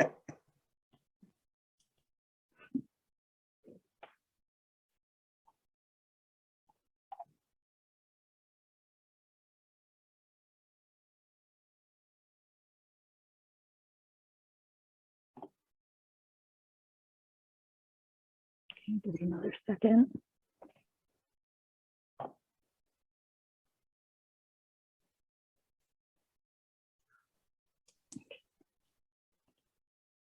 Okay, and you guys should see the results now.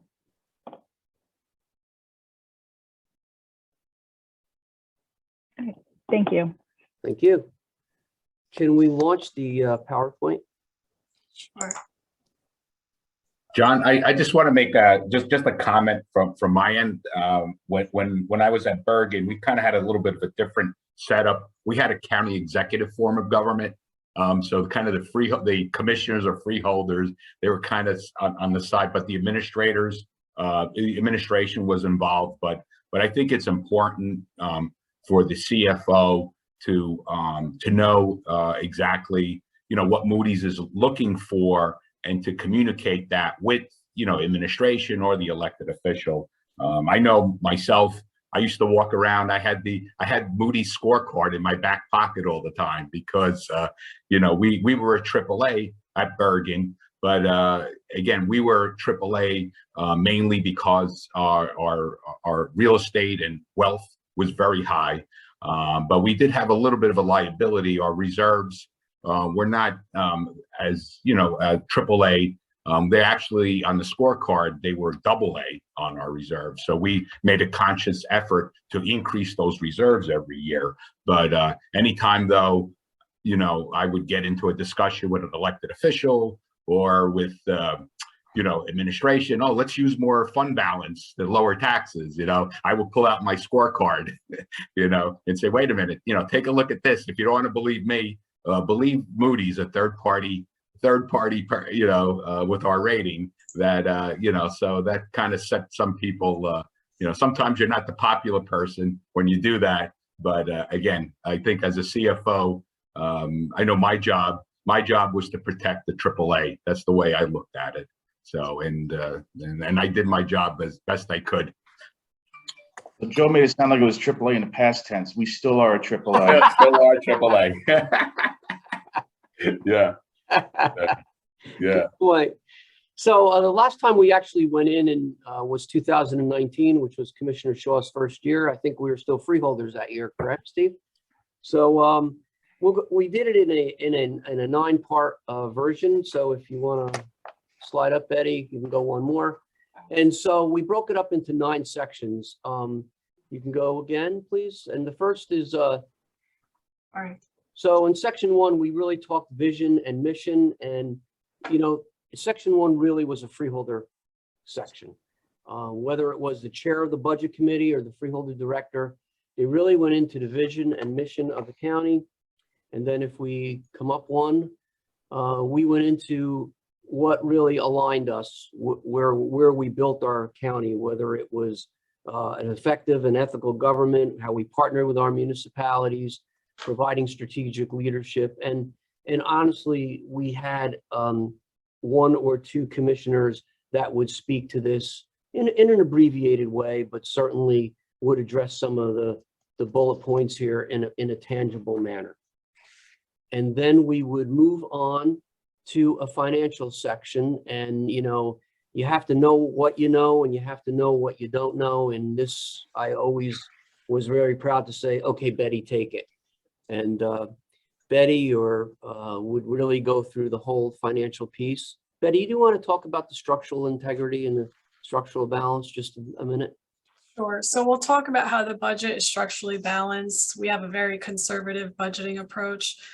We look at both sides, the revenues and the expenses, and we have predictable revenues and strong management of expenses. We ensure that there are no budgetary shortfalls. We talk about the budget process, how we're very proactive in our approach. We get into fund balance a little bit and our liquidity. Our goal is to maintain our liquidity. And then this continues on with the fund balance. We talk about the goal of the fund balance, how we track, we actively track and manage many of the guidelines to make sure that we're compliant. We constantly looking ahead long term to see what's going on and if there will be any impact on us, revenues or expenses, and what we can do, to mitigate that. We talk about how we have a multi-year budgeting process. We do a projected 5-year budget. We assume that our expenses are going up and that our revenues are kind of staying as usual. We get into the debt policy, and again, we go into the goal of the debt policy of maintaining or reducing the debt of the county. We talk about many of the guidelines and the benchmarks. And then we give some budgetary highlights. We talk about our consistent approach to budgeting. This is where we'll talk about how we prioritize services. We make sure we have contingency plans in place. We abide by all the county fiscal policies and procedures. We talk a little bit about where we are in the actual process. And again, we go into fund balance and how make sure we have adequate reserves between all our different funds, capital, current, and trust funds. We talk about how we have a strong cash position, and we don't see the need for cash from any other external source. Our practice has been that we build fund balance during good economic times, and then we draw upon it in downward economic periods if needed. And then we have just some charts showing the fund balance trends.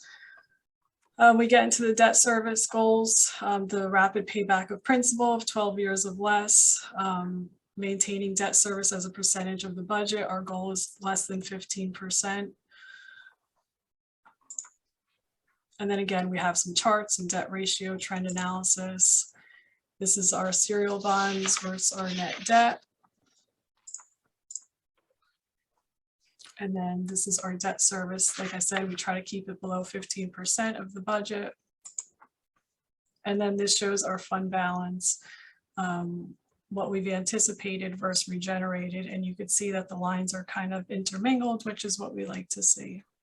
What we try to do there is we try to take the list of questions that, Doug will send us ahead of time and address most of them, if not all of them, through this PowerPoint presentation and elaborate on some of the other aspects that we think are critical to communicate. Then we have a special section on labor relations and on healthcare. And if we go one more, we kind of summarized, and at that time we were actually down a couple of labor unions, but at that time, that's what we had, civilian units and law enforcement units. We were at that time executing contracts at 2%, and that was a flat 2%. That really has changed, and in fact, it's probably a good discussion point if we could talk about it a little bit, because with inflation the way it is, I just don't, and our freeholder board, our commissioner board is actually kind of going to advance that a little bit themselves. I'm wondering, John, what are you doing in Bergen County with civilian units, with labor agreements? They're currently being negotiated now. It's not pretty. I mean, obviously they want more. They're citing inflation. It's, but obviously we're still held to the 2% cap. So where do you go in the middle? What we're going to do on civilians is really just look at 1 year agreements, and then and I know that just creates a lot of work, but we really just don't know, and just not to lock yourself in for a number of years. There is some movement to change the cap laws. I know Chuck had posted a question earlier.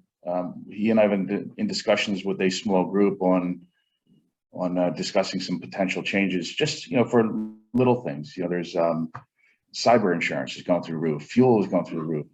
There's another attendee in the program I was talking to yesterday on my way home who they believe that they're going to blow their fuel line and have to do an emergency mid-year. That they're running out of funds. So there's a lot of things out there that are having severe pressure, including labor. Yeah, I do believe that, and I would imagine, and I've been a PERC commissioner since 2010. I'd imagine there'll be a lot of interest arbitration cases coming forward too because of that same thing.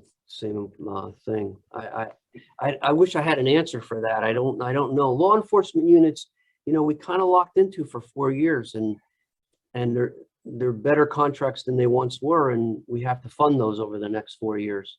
And I'm not saying that's a problem. I'm saying we're going to have to look at different ways of doing that in terms of what efficiencies can they get out of those bargaining units in terms of perhaps giving up some vacant positions going forward. And then on healthcare, I mean, and John, it'd be interesting to see where Bergen is on this. That was our cue for when I didn't know what to say. John would say it. How does Bergen work on this? But our 20 units really at that time had given up lifetime healthcare prospectively for new employees. And John, did you guys still offer healthcare for new employees? We do. Wow. Yeah, that has not been bargained away yet. Yeah, we bargained that out over the last decade or so. And that hasn't been easy, but long term it should ease the required tax increases that the board would have to consider. We actually go out every year, and in fact this year, Betty, what did we get, a 3% increase? 3%. Last year we had a 0%, and I just went through surgery, and I found the plan to be very good. So we kind of market that every year. We use a healthcare broker. We've used Brown & Brown for years. Basically, I think they've done a phenomenal job for us, and particularly with employees that have trouble, because you always get these letters from the insurance company of what they're not covering. And when you call the healthcare broker, it really calms the employee down, particularly the retired employees. So I found them to be very effective. The next section is the renewable energy section. We entered into some solar programs in 2009 and 2011, and I'm sure I'm going to shock everybody when I say that they weren't what we planned. So it's really like, how are we going to manage these programs? And basically, if you want to go forward, we took some time to go to each of the programs in Solar 1, which is 2009, and in the Solar 2, which was 2011. And we really took some time to explain to the rating agencies, how we become the owners of them, and how we will become the owners of them, and how we will look to minimize that debt. Obviously, we couldn't eliminate it, but we really minimized it. In fact, we're actually now planning for the end of the 2009. It'll be, I think it's in 25, right, Betty? 24 or 25. They go out 15 years. Yep. And at the time, that was the thing to do. And I think there were a few counties, Sussex got into it a little bit, Somerset got into it. Mercer got into it and Union got into it. And then we really all got into it because they, the SREC market. I remember when we first went out in 2009, the SREC market was like $700 an SREC, and we locked into some guaranteed JCP&L SRECs at probably in the 450 range for a decade, and then the bottom fell out. And that caused us all to kind of come to some develop some strategic plans about how to minimize that from our end. And so therefore we did that. But each year we as a county take some time to let the rating agencies know where we are with that and how we're minimizing the debt to the greatest degree. And then we go to section 5, which is just the strategic initiatives in each year that we've either added on or built upon. And honestly, we turn this over to the elected officials because it's a great thing for them to talk about. And in this year in particular, in that year we started rolling, and we were really lucky. Sometimes it's better to be lucky than good any day. And in 2018 and 19, we started rolling a couple of basic life support ambulances to support the local volunteers. And through COVID, and every county is a little bit different. But my observation is that during the COVID period, your local first aid responders, a lot of those services kind of went by the wayside because honestly, a lot of the volunteers were scared, and I don't blame them. A lot of volunteers were older and kind of diminishing their ability to serve. And so therefore, we actually built our EMS unit not to take over any town, but to just back them up when they couldn't respond. And I think last year we had over 3,000 calls to every municipality. We also rolled out what we called Navigating Hope, which was trying to deliver social services at a local level. So whether you call it your welfare office or however you call it, the formal county welfare agencies, we put in that truck called Navigating Hope, and we kind of brought that out to each town on an as needed basis. We actually that year partnered with Head Start of Morris County to help build them a new facility in our campus that's on the formal Greystone site that we were able to get. And we developed a great partnership with them, doubling the size of the children that they could take care of. If you want to go up, we have a 911 emergency dispatch center, which I know a lot of counties have. Some of the people on this call I know utilize that. I believe that the Freeholder Commissioner Board probably pays about 40%, maybe 45% of the actual municipal cost of dispatching. And we probably have 26 of the 39 towns in there for full dispatch, record keeping, CAD system. It's just really, criminals don't really stop at the end of Booton and say, well, that's Mountain Lake, so I'm not going to rob a house there. And so when all your information is in one place, it's just a heck of a lot easier. Our correctional facility that year partnered with Sussex. Thankful to the two sheriffs and Greg Poff for making that happen. And I think that has helped both of us. And then we really go into the countywide infrastructure program. Steve, you want to talk a little bit about that? Because that's really your wheelhouse. I know you weren't prepared till about 9:15 this morning.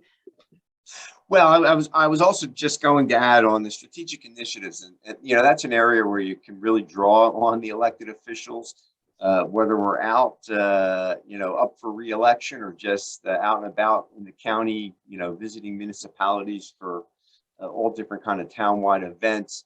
The elected officials are out and about, in this our case throughout the county, 39 municipalities. So we do bring back a lot of information that we pick up, on the ground, so to speak.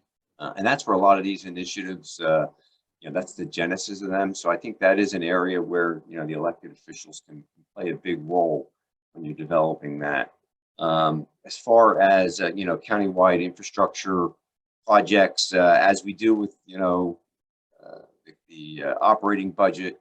We have a budget committee, and we work a great deal with these advisory committees, so to speak. So once again, it's a very workable process where 3 commissioners, along with the administration, obviously in this case, Department of Public Works, goes through and developing a capital budget and looking, relying once again heavily on the administration and on our public works to come up with the programs that are needed.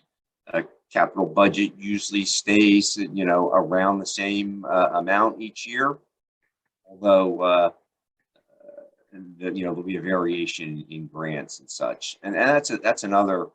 We're very proud of a grant initiative using the Securing Our Children's Future Bond Act.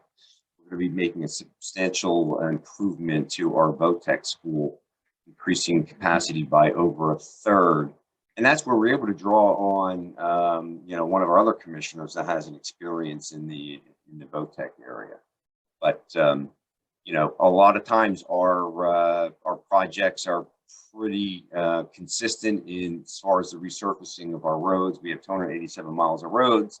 We're generally doing 10% of those a year, so about 30 miles, because the life expectancy of a wearing surface on a road is about 10 years.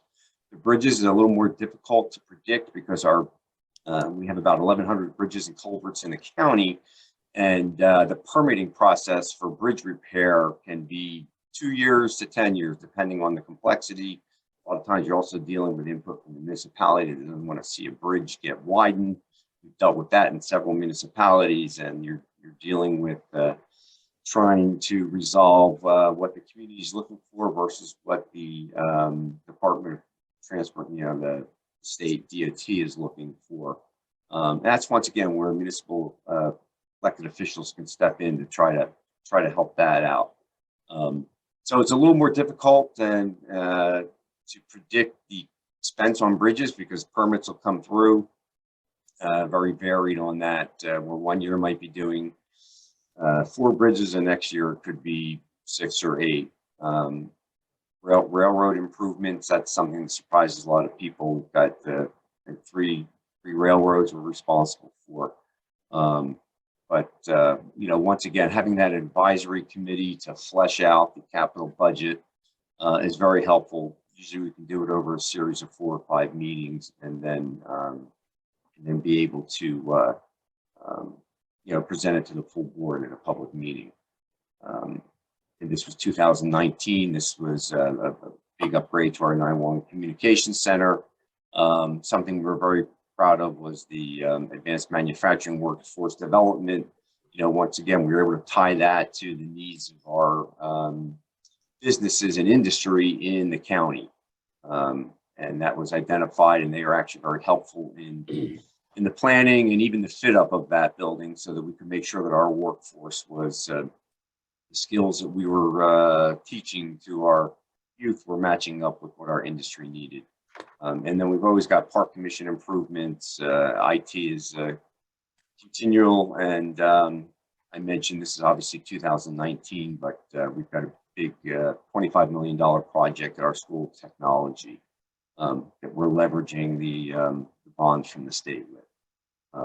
So, for most part, other than some of those, once again, legacy type projects, our capital budget is pretty consistent from year to year.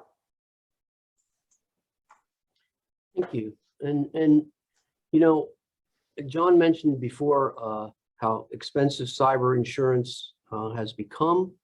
Cybersecurity safeguards are critical in today's world. I believe, and I don't know if there's anybody from Somerset County on this. I didn't recognize anybody, but I know that they just had an issue a couple weeks back that actually even surfaced in our courthouse security meeting yesterday morning because the assignment judge was worried about it.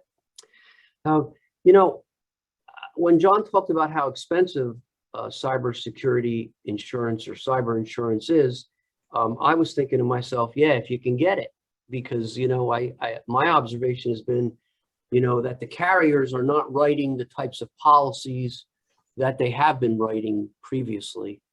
And so therefore, and we could talk about it a little bit further as you go forward, you know, if your limits are down, if your ceilings are down that they're writing it for, we have to make a stronger, we have to place stronger emphasis on what we do internally, the safeguards that we take, the training that we take, the security measures that we take going forward. And one of the things that we have done this year, because of the limits that have been reduced, and our limits have gone from 5 million down to 1 million.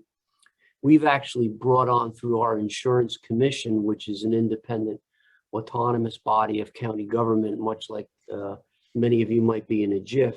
We've actually brought on some cybersecurity expert firm, a cybersecurity expert firm, to go through all of our entities, the county college, the park commission, and the county as a whole, and to precisely look at our policies, look at our safeguards, do some testing, and write us some formal reports and recommendations, which would do two things: to strengthen our internal controls, to make, but more importantly, to try and get us to be able to get a carrier to write us additional insurances for next year. I think that that's going to be a critical issue as we continue to go on. I don't know if Joe or John or Beti want to say anything about that. I think it's a critical area. So, John, what most people may not know is I know that PERMA is looking at forming their own cyber JIF now, because it's become its own unique set of insurance needs, just like they had the environmental JIF and the other ones. It's just a way of dealing with it, but self-insuring it, not having to rely on the outside insurers. Yeah. It's just growing. We become, the people that are launching these attacks think that we've got deep pockets, and in some cases we do, because we can't afford to let that data go, and we just become easy targets. Big time. Joe? Yeah, I think well, now being in the banking industry, we have obviously our we have cyber. We've got a whole team dedicated to cyber defense, and probably I would think counties need to go to that. Maybe either hire a cyber defense officer. That's what we have a couple of cyber defense officers because it seems like they're always 2-3 steps ahead, and obviously a lot of this with this issue in Ukraine and Russia, there is a lot of attacks coming from. There's a lot of attacks coming from that area, and I think in talking, and I'm actually familiar with the Somerset County. I spoke with the CFO there, and they have the FBI involved, and they think that the attack generated from somewhere in Russia. So yeah, it's out there, and you need to be careful. And the last, section 8 will be economic development, and I know we're going to pretend to play Doug a little bit later on, and maybe we'll talk about that a little bit. But this is really an area where we're going to provide an economics snapshot. We're going to look at the land use. We're going to look at the growth, the residential, the commercial, the retail, and we're going to look at countywide initiatives, internal countywide initiatives. I believe that pulling this information together and presenting it in a way that allows us to look forward is a partnership between the county government, the county planning board, the tax board, and in our case, the Chamber of Commerce. We have a very, very strong relationship with our local chamber. And when we pull that information together, we pull it together from a number of sources. We look at it internally, we analyze it. And our role in economic development, listen, I don't believe for any reason that, Bauer moved to Hanover because Steve Shaw was the commissioner director at the time, or I was the county administrator. But again, I believe that we have some influence over those kind of things by doing what we can do with the resources we have, by creating a strong, sound park system, by maintaining our infrastructure, by having a libraries that exist, and by having a county college, by having a school of technology, it's those ancillary services that make, that I believe make Morris County more attractive. I remember way back when the Jets were looking at a training site, and Morris County was one of the sites, one of the areas that they were looking at before they decided on Florham Park. The Improvement Authority was talking to them about perhaps financing that through the Improvement Authority. And I got to talk to one of the executive vice presidents of the Jets. And when they finally made their decision, I asked them, really, what was it that made you come to Morris County? And I'm thinking, you know, great housing, great, you know, quality of life, downtown Morristown, the community theater, the PAC, the hospital systems, blah, blah, blah. But I was wrong on all of them. The answer was the airport. You know, and it was kind of like an aha moment, because at that time, Woody Johnson owned them, and he had a helicopter, and he could land it, and he could get over to the complex in 5 minutes. And, you know, and Steve talked a little bit before about advisory committees, and, you know, we have an airport and railroad advisory committee, and we don't realize we don't control that airport, but it is really an economic driver to the county. And those are the tangible things, and we have influence over some of that. We don't have control over it, but we have influence. And to the greatest extent possible, our leaders need to exercise the constructive influence they have. And then the final section is successful governance. And really, the elected officials talk to this, and because it's their governance that allows Morris County to be Morris County. And Steve, I don't know if you really wanted to talk about any of the governance pieces. You're more than welcome to, and I'll fill in when you're completed. Well, you know, we have a slogan, but I always say it's much more than a slogan. Morris County is a great place to live, work, and play, but it really is true. And we have, you know, we have a very vibrant economy because of the Fortune 500 companies that are here. We are annually ranked as one of the healthiest counties in the nation. It's key with our you know, #1 in the state and top 10 County College of Morris. I mean, you know, John, you really hit on a lot of those things that make Morris County a destination place. I think that I'm just going to highlight, since I'm liaison to our planning and preservation group.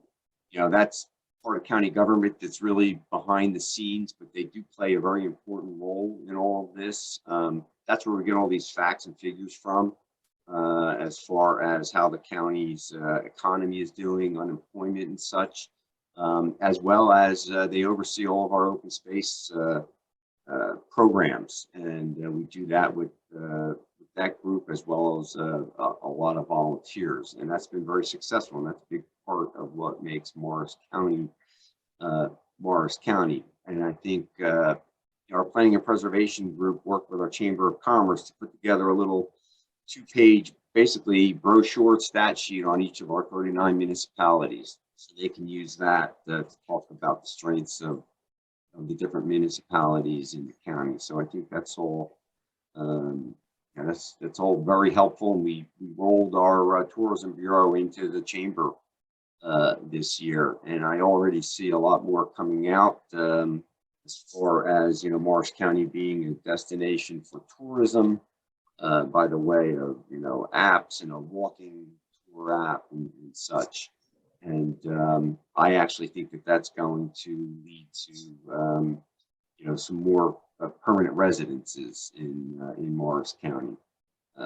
We have a lot of development going on. You know, the model has changed for empty nesters and young people. You know, they're really looking for a rental model as opposed to a purchasing model. So we have a lot of apartment projects coming on stream in the county. And, you know, there's it's a double-edged sword, because with that growth comes some other responsibilities. But at the end of the day, if we don't see any growth in the county, we're not going to be, you know, advancing. So. And I think a few of the tangibles that help the staff, from my perspective, and I'm sure Betty's, is a solid administrative code that the freeholders adopt and the policies and procedures. And that just really helps us, you know, kind of run the ball up the middle sometimes, right, Steve? Yeah, and it's, you know, it's obviously it's a whole team effort, you know, all around, and we also partner very well with our, you know, with our sheriff, you know, that's key, and our other constitutionals. You know, it's important that you know, everybody is pulling in the same direction, and you know, once again, you know, a team effort. And then obviously during the pandemic, it was so helpful to have, you know, Atlantic Health and St. Clair's on board. I mean, we worked very, very closely with them. We could not have navigated the pandemic without them. And one of the aspects, and maybe John or Joe could also weigh in on this, or even Elke, one of the aspects of county government that might be different from municipal government is that we really, I'd say that the commissioners probably have direct control of about 1/3 of their budget. You know, we have 4 constitutional officers. 3 of them are elected. 1 is appointed by the governor. You have independent tax boards. You have independent board of elections. You have a number of other independent offices, superintendent of schools, and we really don't have control over how they spend their money. I mean, I understand that there's cap laws in place for constitutional caps, which I think is another thing that they're going to have to revisit, John and Joe. But, you know, when you get to that comes back to, you know, Commissioner Shaw's comment about a team effort, because, you know, if you go to war with your prosecutor, I got a newsflash for you, you're going to lose. Okay, so why would you want to do that? To the greatest degree possible, you know, you try and kind of all row in the same direction. And John and Joe, do you guys have any thoughts to that? Let Joe go first. Oh, Joe, you're muted, I think. Yeah, I agree. Again, and I think it's John's policy too. We always try to, I know my policy was always try to have a good relationship, a good working relationship with your, you know, with your constitutionals, because the budgets, they're the largest. You know, the sheriff is probably your largest budget. The sheriff is probably, and the prosecutor's number 2. So we always try to have that working relationship, understanding, you know, talking to them when they do their negotiations, especially, and we try to hammer it. Do not touch Chapter 78. We always tell them that, you know, because it's because the insurance is on the county, on the overall county budget, the central budget. So I told them, I said, if you screw around with Chapter 78, I'm going to put the insurances, I'm going to allocate the insurance bill to each constitutional. So they got the memo. So, but again, I guess it's good communications helps. So Joe, Morris County does their labor negotiations consolidated under one roof, right? Bergen, where all the constitutionals handle their own, which was different for me coming into that. Right. Yeah.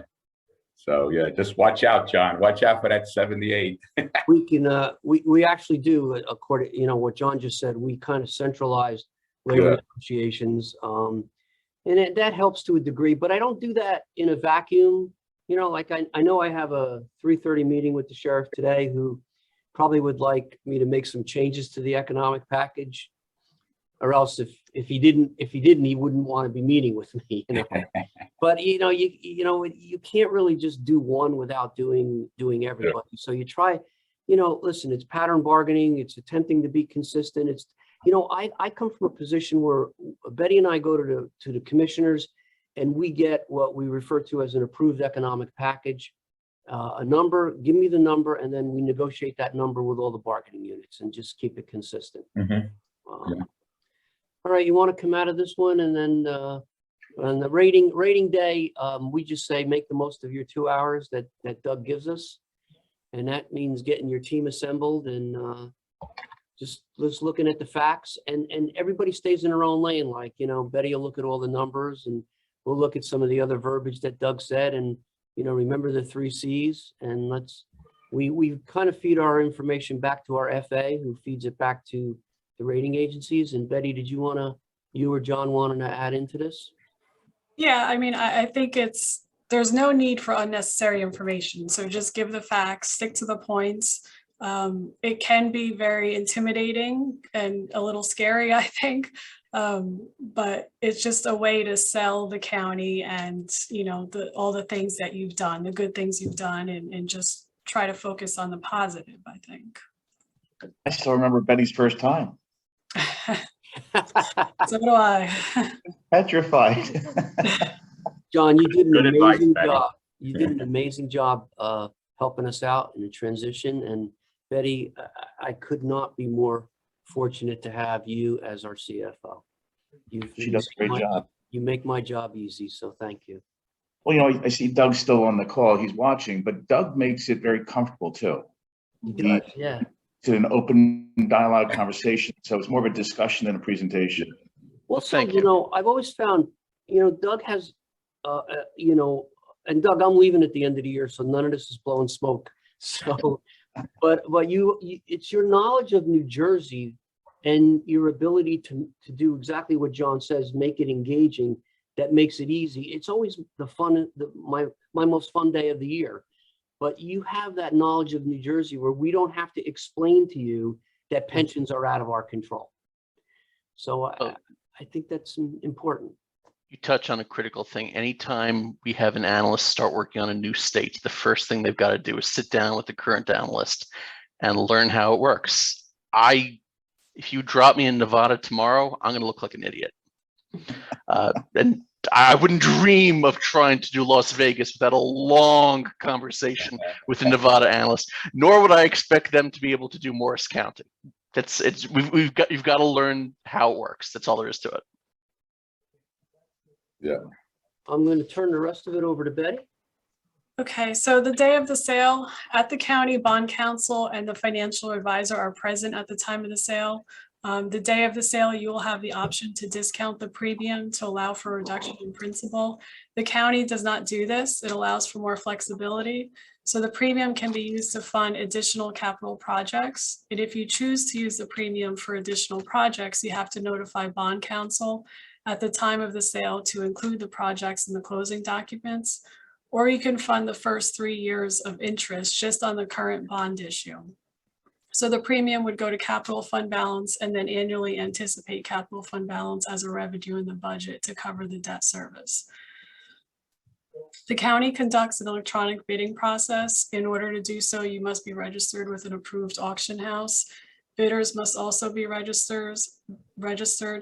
Bidders must provide a 2% good faith deposit, which must be received before bid opening. Electronic allows underwriters to make changes to bids and tends to allow for more bidders. It is a little nerve-wracking when you're sitting there and no bids are coming in and you start getting anxious thinking, what if we don't get any? And then, 15 to 20 seconds before they all come in, and it's such a relief when they do. So after you're all done with the sale, you must make sure that your continuing disclosure obligations are met. You must post your most up-to-date financial information, the POS and OS on EMMA. In the POS, there is a list of required disclosures. As an example, if there are any changes to the rating, default on debt, the county's practice is to post within 10 days of any occurrence. And we post the disclosures internally, but I believe the financial advisor can do it for you.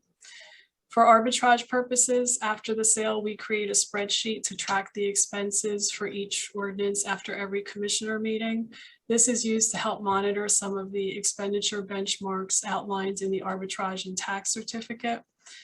The arbitrage calc should be done 5 years from the date of issuance, and then every 5 years in the final report at final maturity. And bond counsel can provide guidance on the arbitrage requirements.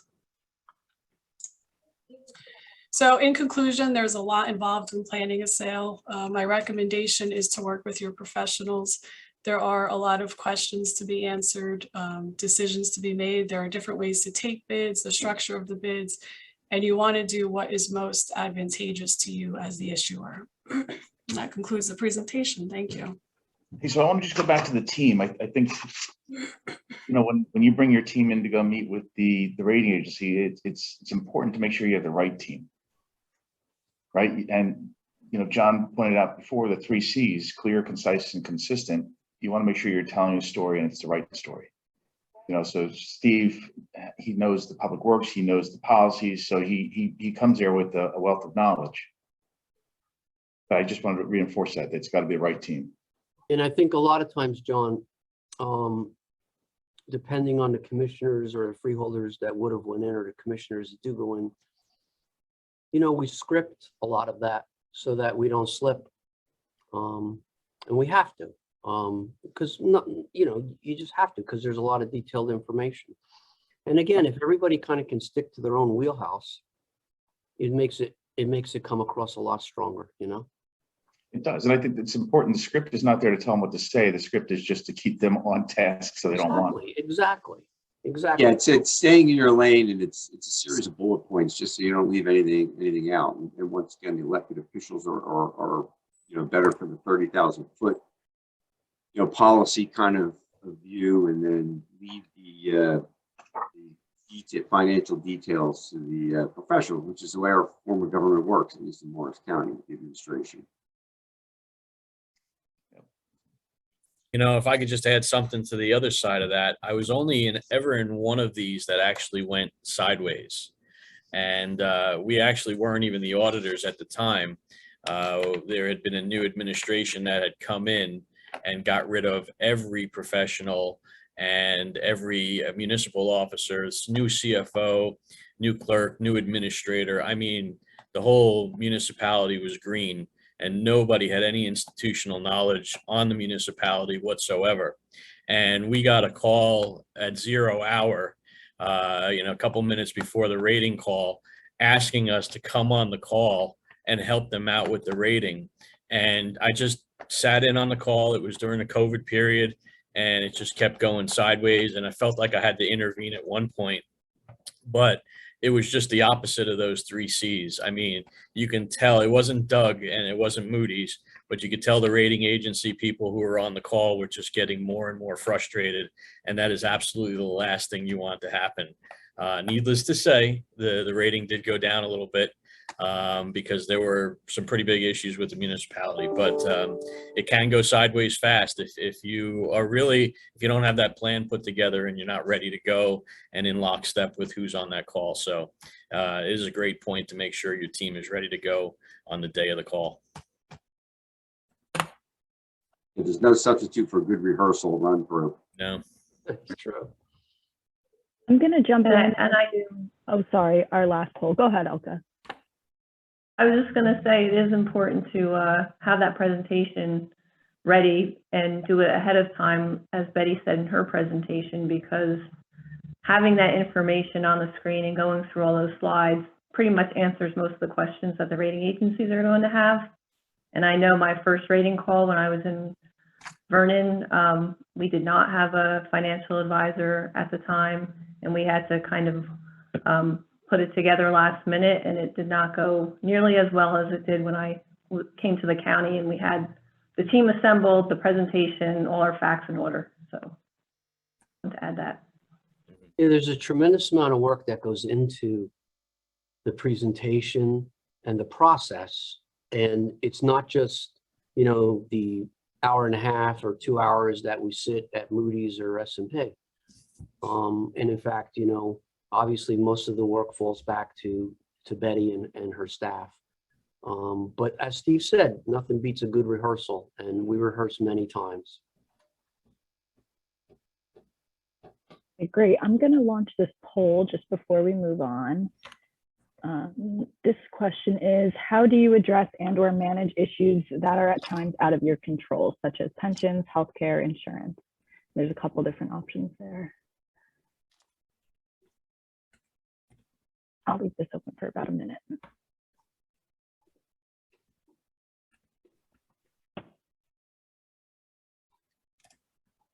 So for the last session, are you guys all ready to go, or would you like 5 minutes in between? I think we're ready to go, because I think we're trying to wrap up roughly around 12:30, right? 12:30, 12:40. Okay.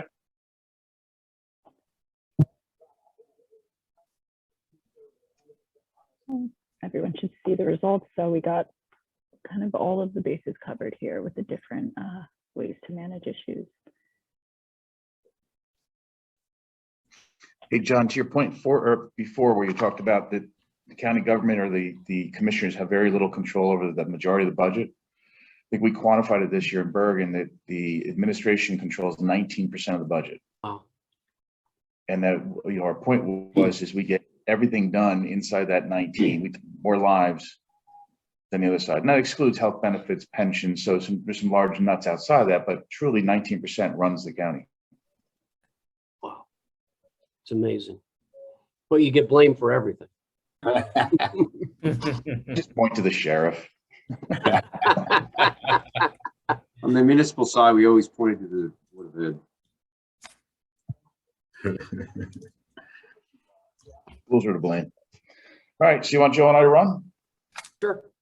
So we switched this up. Originally, we were going to beat up Beti and John, and then we said, wouldn't it be fun to turn the tables and have Beti and Elke and who else? Was it you, John? Ask us the questions as if you were Doug.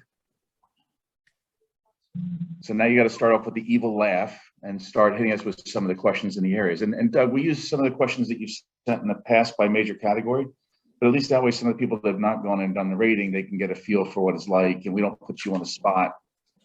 But again, Doug makes it he sends you the questions ahead of time, and then there's the call, and then you discuss the questions or the answers to the questions. So, all right, who's going first? Me. All right. So why don't you talk to us about the economy and your residential and commercial development, and significantly, if you could spend a couple moments on talking about the impact that the pandemic has had upon your county. Okay. Joe, so Joe's my predecessor for those that don't know Joe. He's also a Carney banker now. So he'll probably be calling you. He'll get the list of the attendees and see if he can get your deposits. I will plug though what we will be doing a cyber defense seminar July 14th. So yeah, if I could get that list, then it's going to be an informative cyber defense. So if I can plug that, July 14th. So Joe, you tell me what you want to handle. You want me to take the first one? John, you're the boss. I'm here to support. I'm here to support you. So, John Bonnani said it before. When the questions came in, I was new to Bergen, fairly new. Joe was gone. I try not to bug him too much, although I do call him when I hit a wall and can't figure it out. So not knowing the county that well, I went and called planning and engineering. I called economic development and the tax board. Said, all right, where's your data? I need your data. Fortunately for me, the county exec had just done an economic update for the county and had a whole lot of information. It's actually almost information overload. So as part of the response, John, the tax board from the information, not surprisingly, we saw a $200 million decrease in our retail and office space. I think people figured out how to reinvent themselves during the pandemic, so that's not a surprise. Industrial, we saw a $200 million increase, so it essentially netted it out to zero.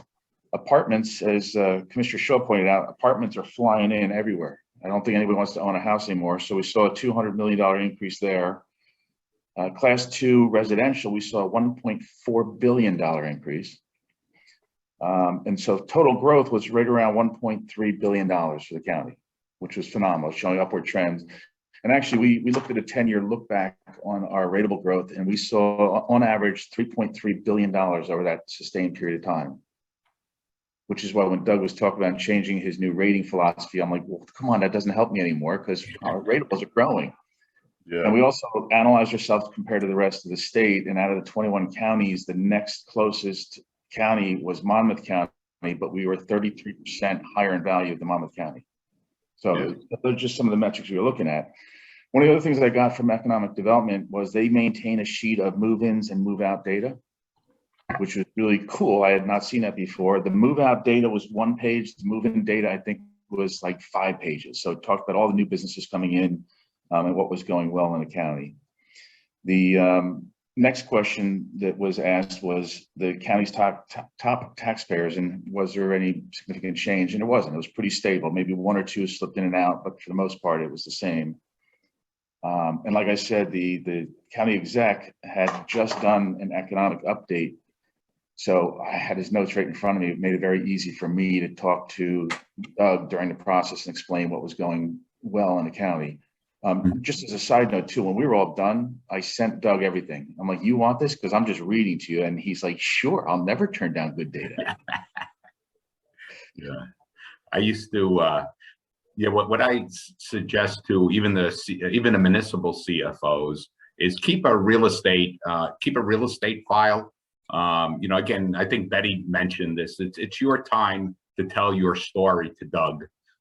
So, you know, any type of new developments, you know, again, we try to read the paper every day. And if I find something interesting, I clip it, you know, and I make sure, you know, Doug, hey, Doug, did you hear about Edgewater? Edgewater's doing 500 units, you know, so, and then what I used to do, because I knew the area, obviously Bergen County, the big towns like Fort Lee, Edgewater, huge development because we're so close to New York City.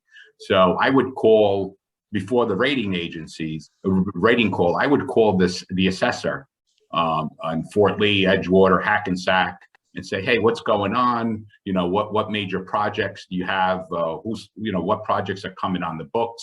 What do you plan for next year? So I would make those notes and, you know, I make sure that, you know, Doug had that information. How about the pandemic question, and how has that impacted the county? How do you respond to that? Joe, you want to take that one? You were there for most of that. Yeah. I honestly, I think the pandemic, if you look at our finances, I think the pandemic, the federal government threw so much money at us. So quite honestly, I think it actually helped.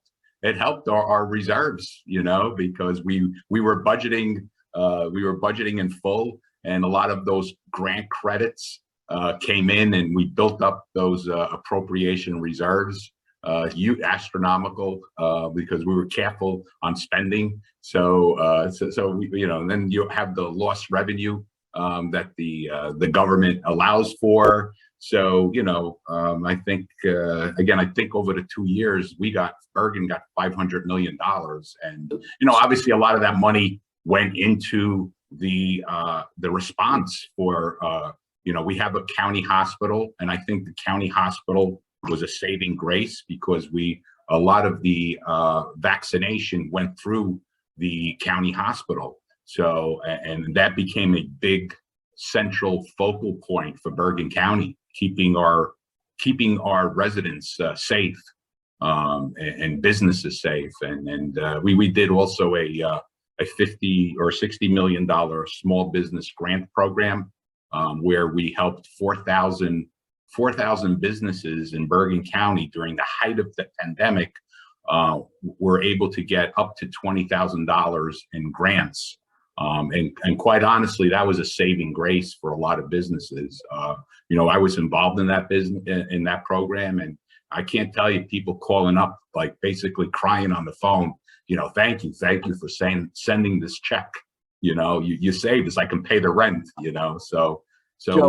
Joe, you can understand that, and I think I could speak for Beti and Elke and myself, that we weren't happy when you guys did that, because we got beat up. John, I wanted to send you 4,000 residents. That's all you needed. You needed 4,000 residents. Right? I mean, you know, I know it because I would talk to, you know, I would get calls from all of the towns that surrounded Passaic County, where DeNova was throwing them money, and we had nothing to throw. So yeah. No, it was amazing that I remember we filled out the application. It was a one-page application. I don't know, like 3 days later, we had a wire transfer for, like, I don't know, at the time, like over $100 million. I'm like, what's this wire transfer for $100 million? Don't rub it in. Don't. Yeah. I think I that was don't know if this format we're all supposed to jump in, but something with the pandemic, you know, with the work from home, the western parts of our county have seen, you know, tremendous growth in the ratables, because people weren't worried about locating, you know, right next to a transportation hub, mass transit into the city. And I think there's there's a big, really leverage that, not just in the western parts. And I think we'll see some of our businesses, having satellite offices and such in Morris County that otherwise might be in Manhattan. You don't need to be. Yeah. Right. So to continue on Joe's comments about the impact of the pandemic, Bergen County owns a hospital, it's the Bergen Newbridge Medical Center, which had been sucking wind for years. In 19, Joe, I think they actually reflected a deficit. Yes, yeah, there was a deficit, yeah. Where to the point where in 20, as a result of taking on all the vaccines, the testing, they raised $22 million. 22 million, yeah. It was 18 or 19 million in 20, and then in this year, 21 ending, we just got the report, it's 22 million. So the county gets 90% of that amount of money in the form of rent, which we push back to the BCIA, the Improvement Authority, because they're actually the license holder of the beds for the hospital. But that money is being reinvested back in the debt that we're issuing to renovate the hospital and bring it into the modern age. Mm-hmm. So, the numbers seem huge, and I'll talk about the numbers in a second on what we're going to be investing back in the hospital, but there's revenue there to support that. Yeah. And what we're doing is we're stretching that out over a 20-year period of time so that we keep those reserves on the books, just in case there's ups and downs, so we can manage that forward, just in case there's a downward swing. And then as another side result of the hospital getting involved with all these vaccinations and testings, they were able to establish relationships with a lot of the big companies in the area and are now doing pre-employment testing, drug testing. They're doing a lot more services that are outside their normal wheelhouse and really drove that business model up.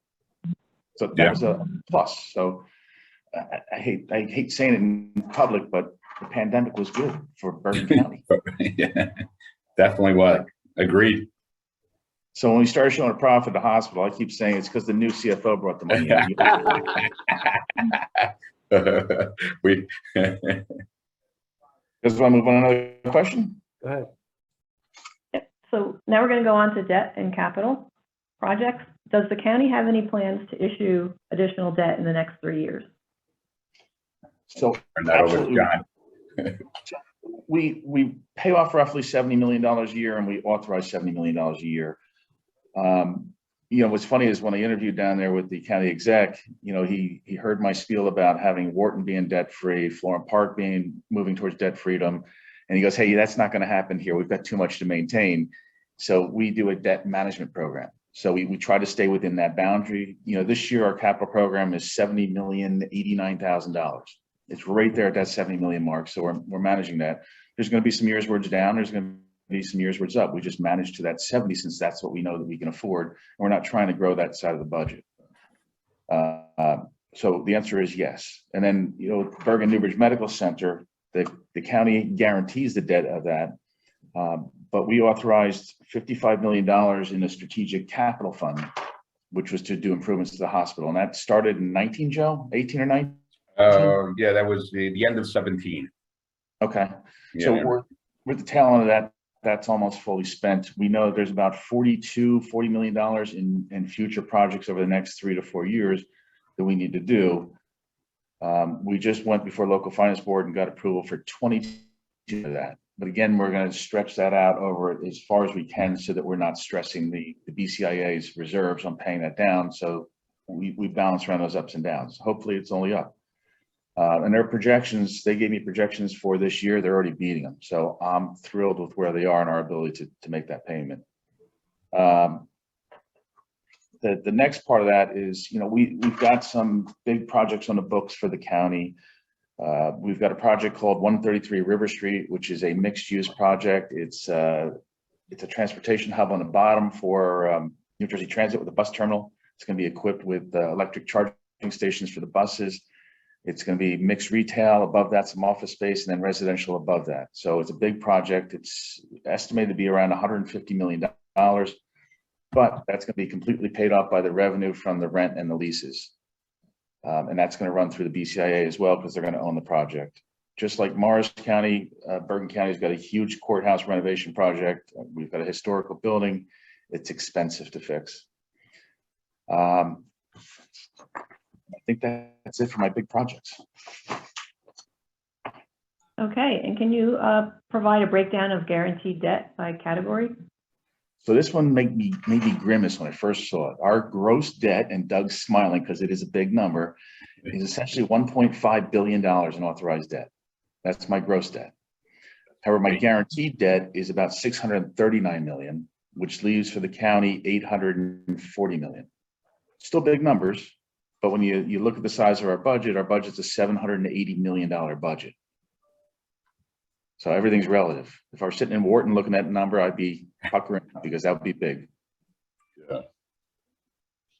Yeah. And our debt ratio comes in at 0.448. County's allowed to go to 2%. We're just under 25% of our limit, which means that we have debt capacity of about $3 billion. Not that we'd want to get there, that'd be expensive, but we have that capacity.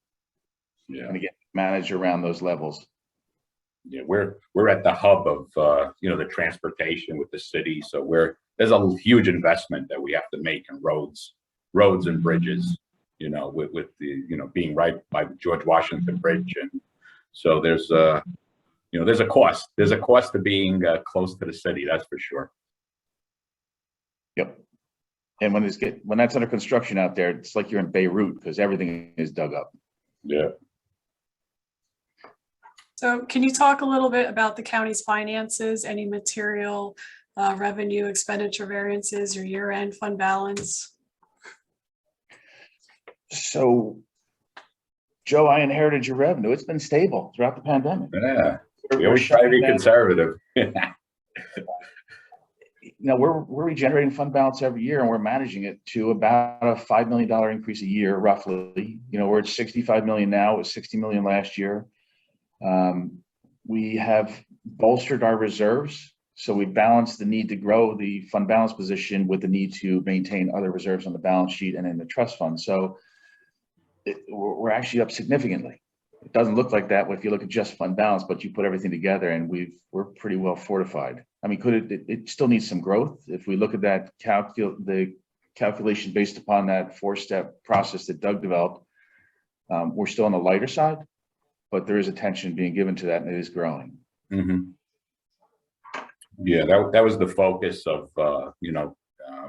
is putting that growth, putting that plan together. We told Moody's our plan, and again, you can't do it overnight. It's not like flipping a switch. It takes time, and we put a concerted effort since 2013 to increase reserves and fund balance, and we're up.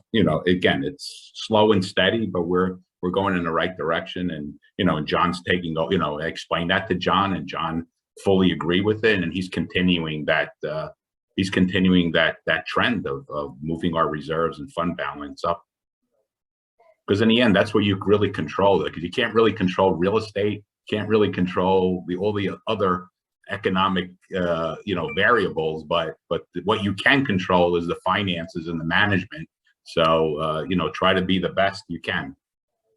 Right, and there's also the politics. If fund balance grows too quickly, it's in that low-hanging fruit to balance that budget. We're here to try and make this go to long term, not the short term. Exactly.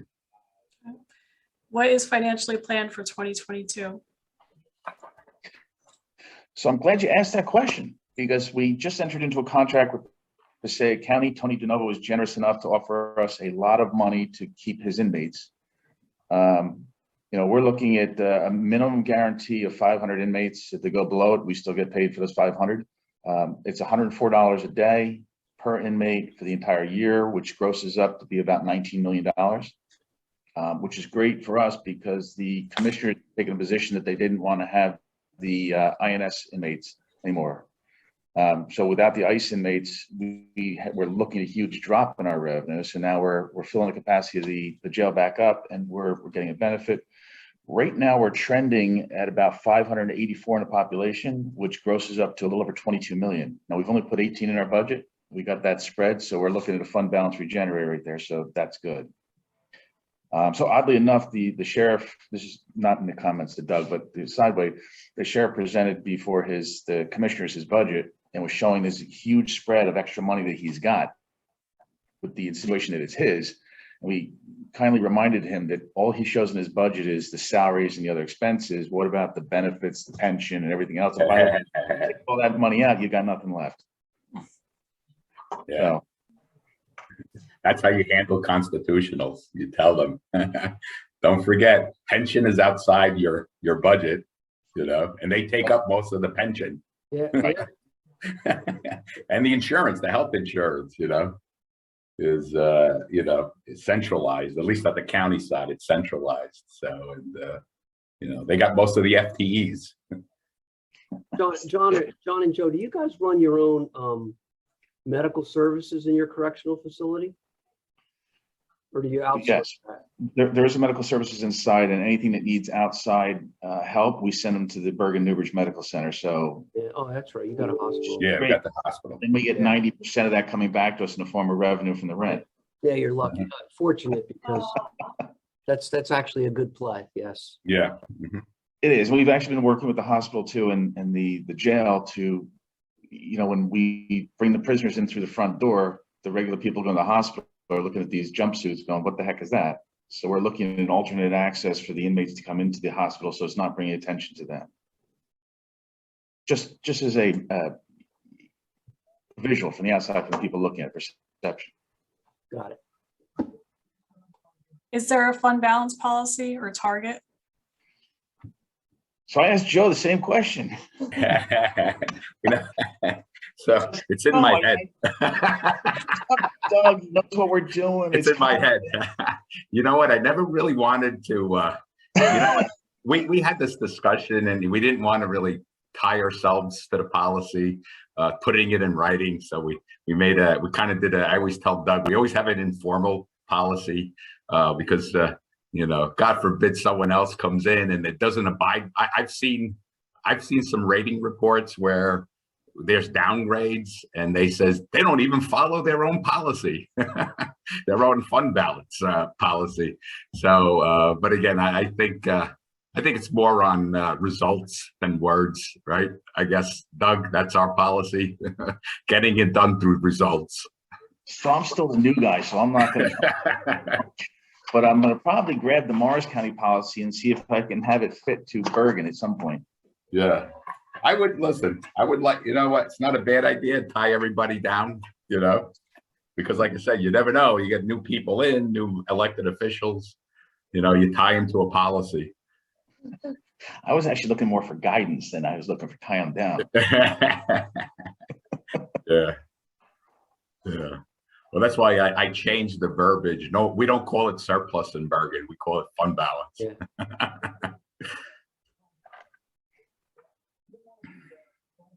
Betty, are you going to continue? John, I think you could do cyber. Okay.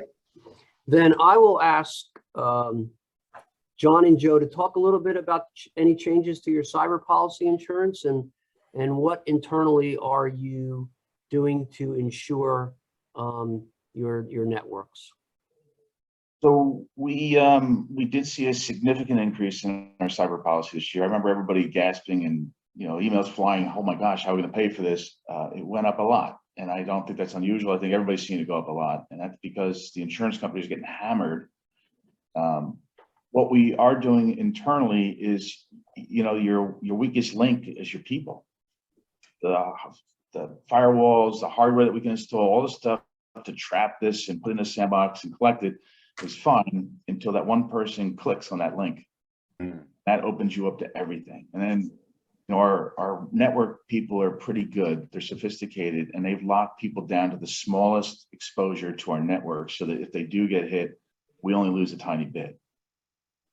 Even the people that should have access to more don't, because they want to minimize that impact. We have mandatory cyber training, which was phishing, identifying, your conduct, don't do on public Wi-Fi, all the basics of what you should know. Again, the biggest exposure is that click. So we do that, and then we have been running some phishing exercises just to see who still clicks. And if they click, we have a group meeting where IT comes over and we sit with the employees and we explain what happened wrong. Now I get a list of who clicks, nobody else knows, but then I meet with them individually. But each department does that, where we're trying to whittle out the clickers. In addition, we've done an internal out assessment where they put a device inside the network to see where our potential leaks are. which is a great resource. And actually, Bud had used them at Nisivoccia at one point. I used them in Wharton. What a great resource. I mean, it identified every hole in our system. And one of the biggest holes we found out was our finance system. We called them right away. They had no idea. They used our exercise to close all the holes in their other clients. I said, great, now you owe me. But it's a nonstop training exercise. We have to make sure that they're vigilant because they're not going to stop trying to get us. Yeah. I'm going to jump in and do a poll really quick. Sorry, guys, want to get in before it's over. Okay, so this question is, have you actually gone to the rating agency's office to present your municipality or county? I'll leave this one up for a couple seconds.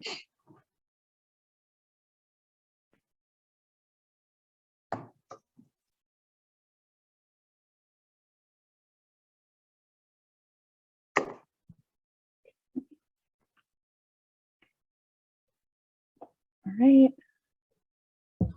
So that was the end of the questions that we got from Doug when he submitted them. And then he says, and please feel free to add anything else that you feel is worth talking about. And then we say, okay, we're done. And then he says, okay, so what's your calendar look like this week? And he figures out a mutual date that works, and he's going to issue a draft. And then he says, with that evil laugh, you've got 2 hours to respond to me once you get it. Which I'll tell you what, waiting for that one to come in is probably, I don't know if it's the most stressful, but you're waiting for it. You're waiting for it. And all of a sudden you see the email pop up and you're reading it, and it's, you're hoping it's good news, and it was. Because I didn't want to be the new CFO in Bergen County to lose the AAA. That would have been horrible, especially with this new rating methodology he's got coming out. Yeah. So John, if you've got thoughts on the methodology, leave a comment. That's all I'm saying. Leave a comment. We actually do read them, I promise. Yeah. I'm going to go to JR's in Hanover, sit down, have a cigar, and then I'm going to respond to that.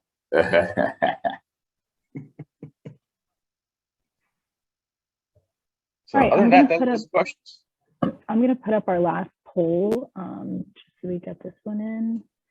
And the last one is, how do you prepare to present to the rating agencies? A couple different options there too.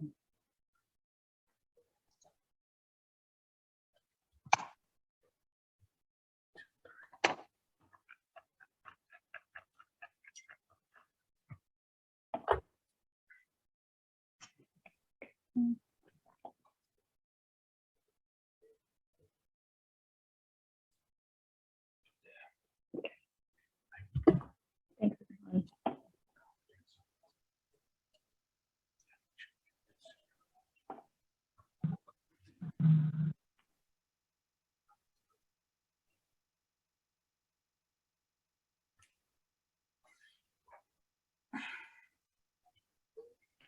I gotta go find that Jeopardy music again.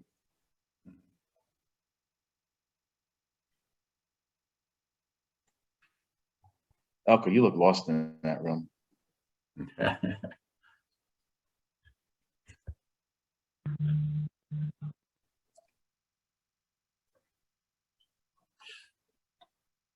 And I just want to remind everyone, there will be an exit survey when the webinar ends that all the participants should fill out for credit.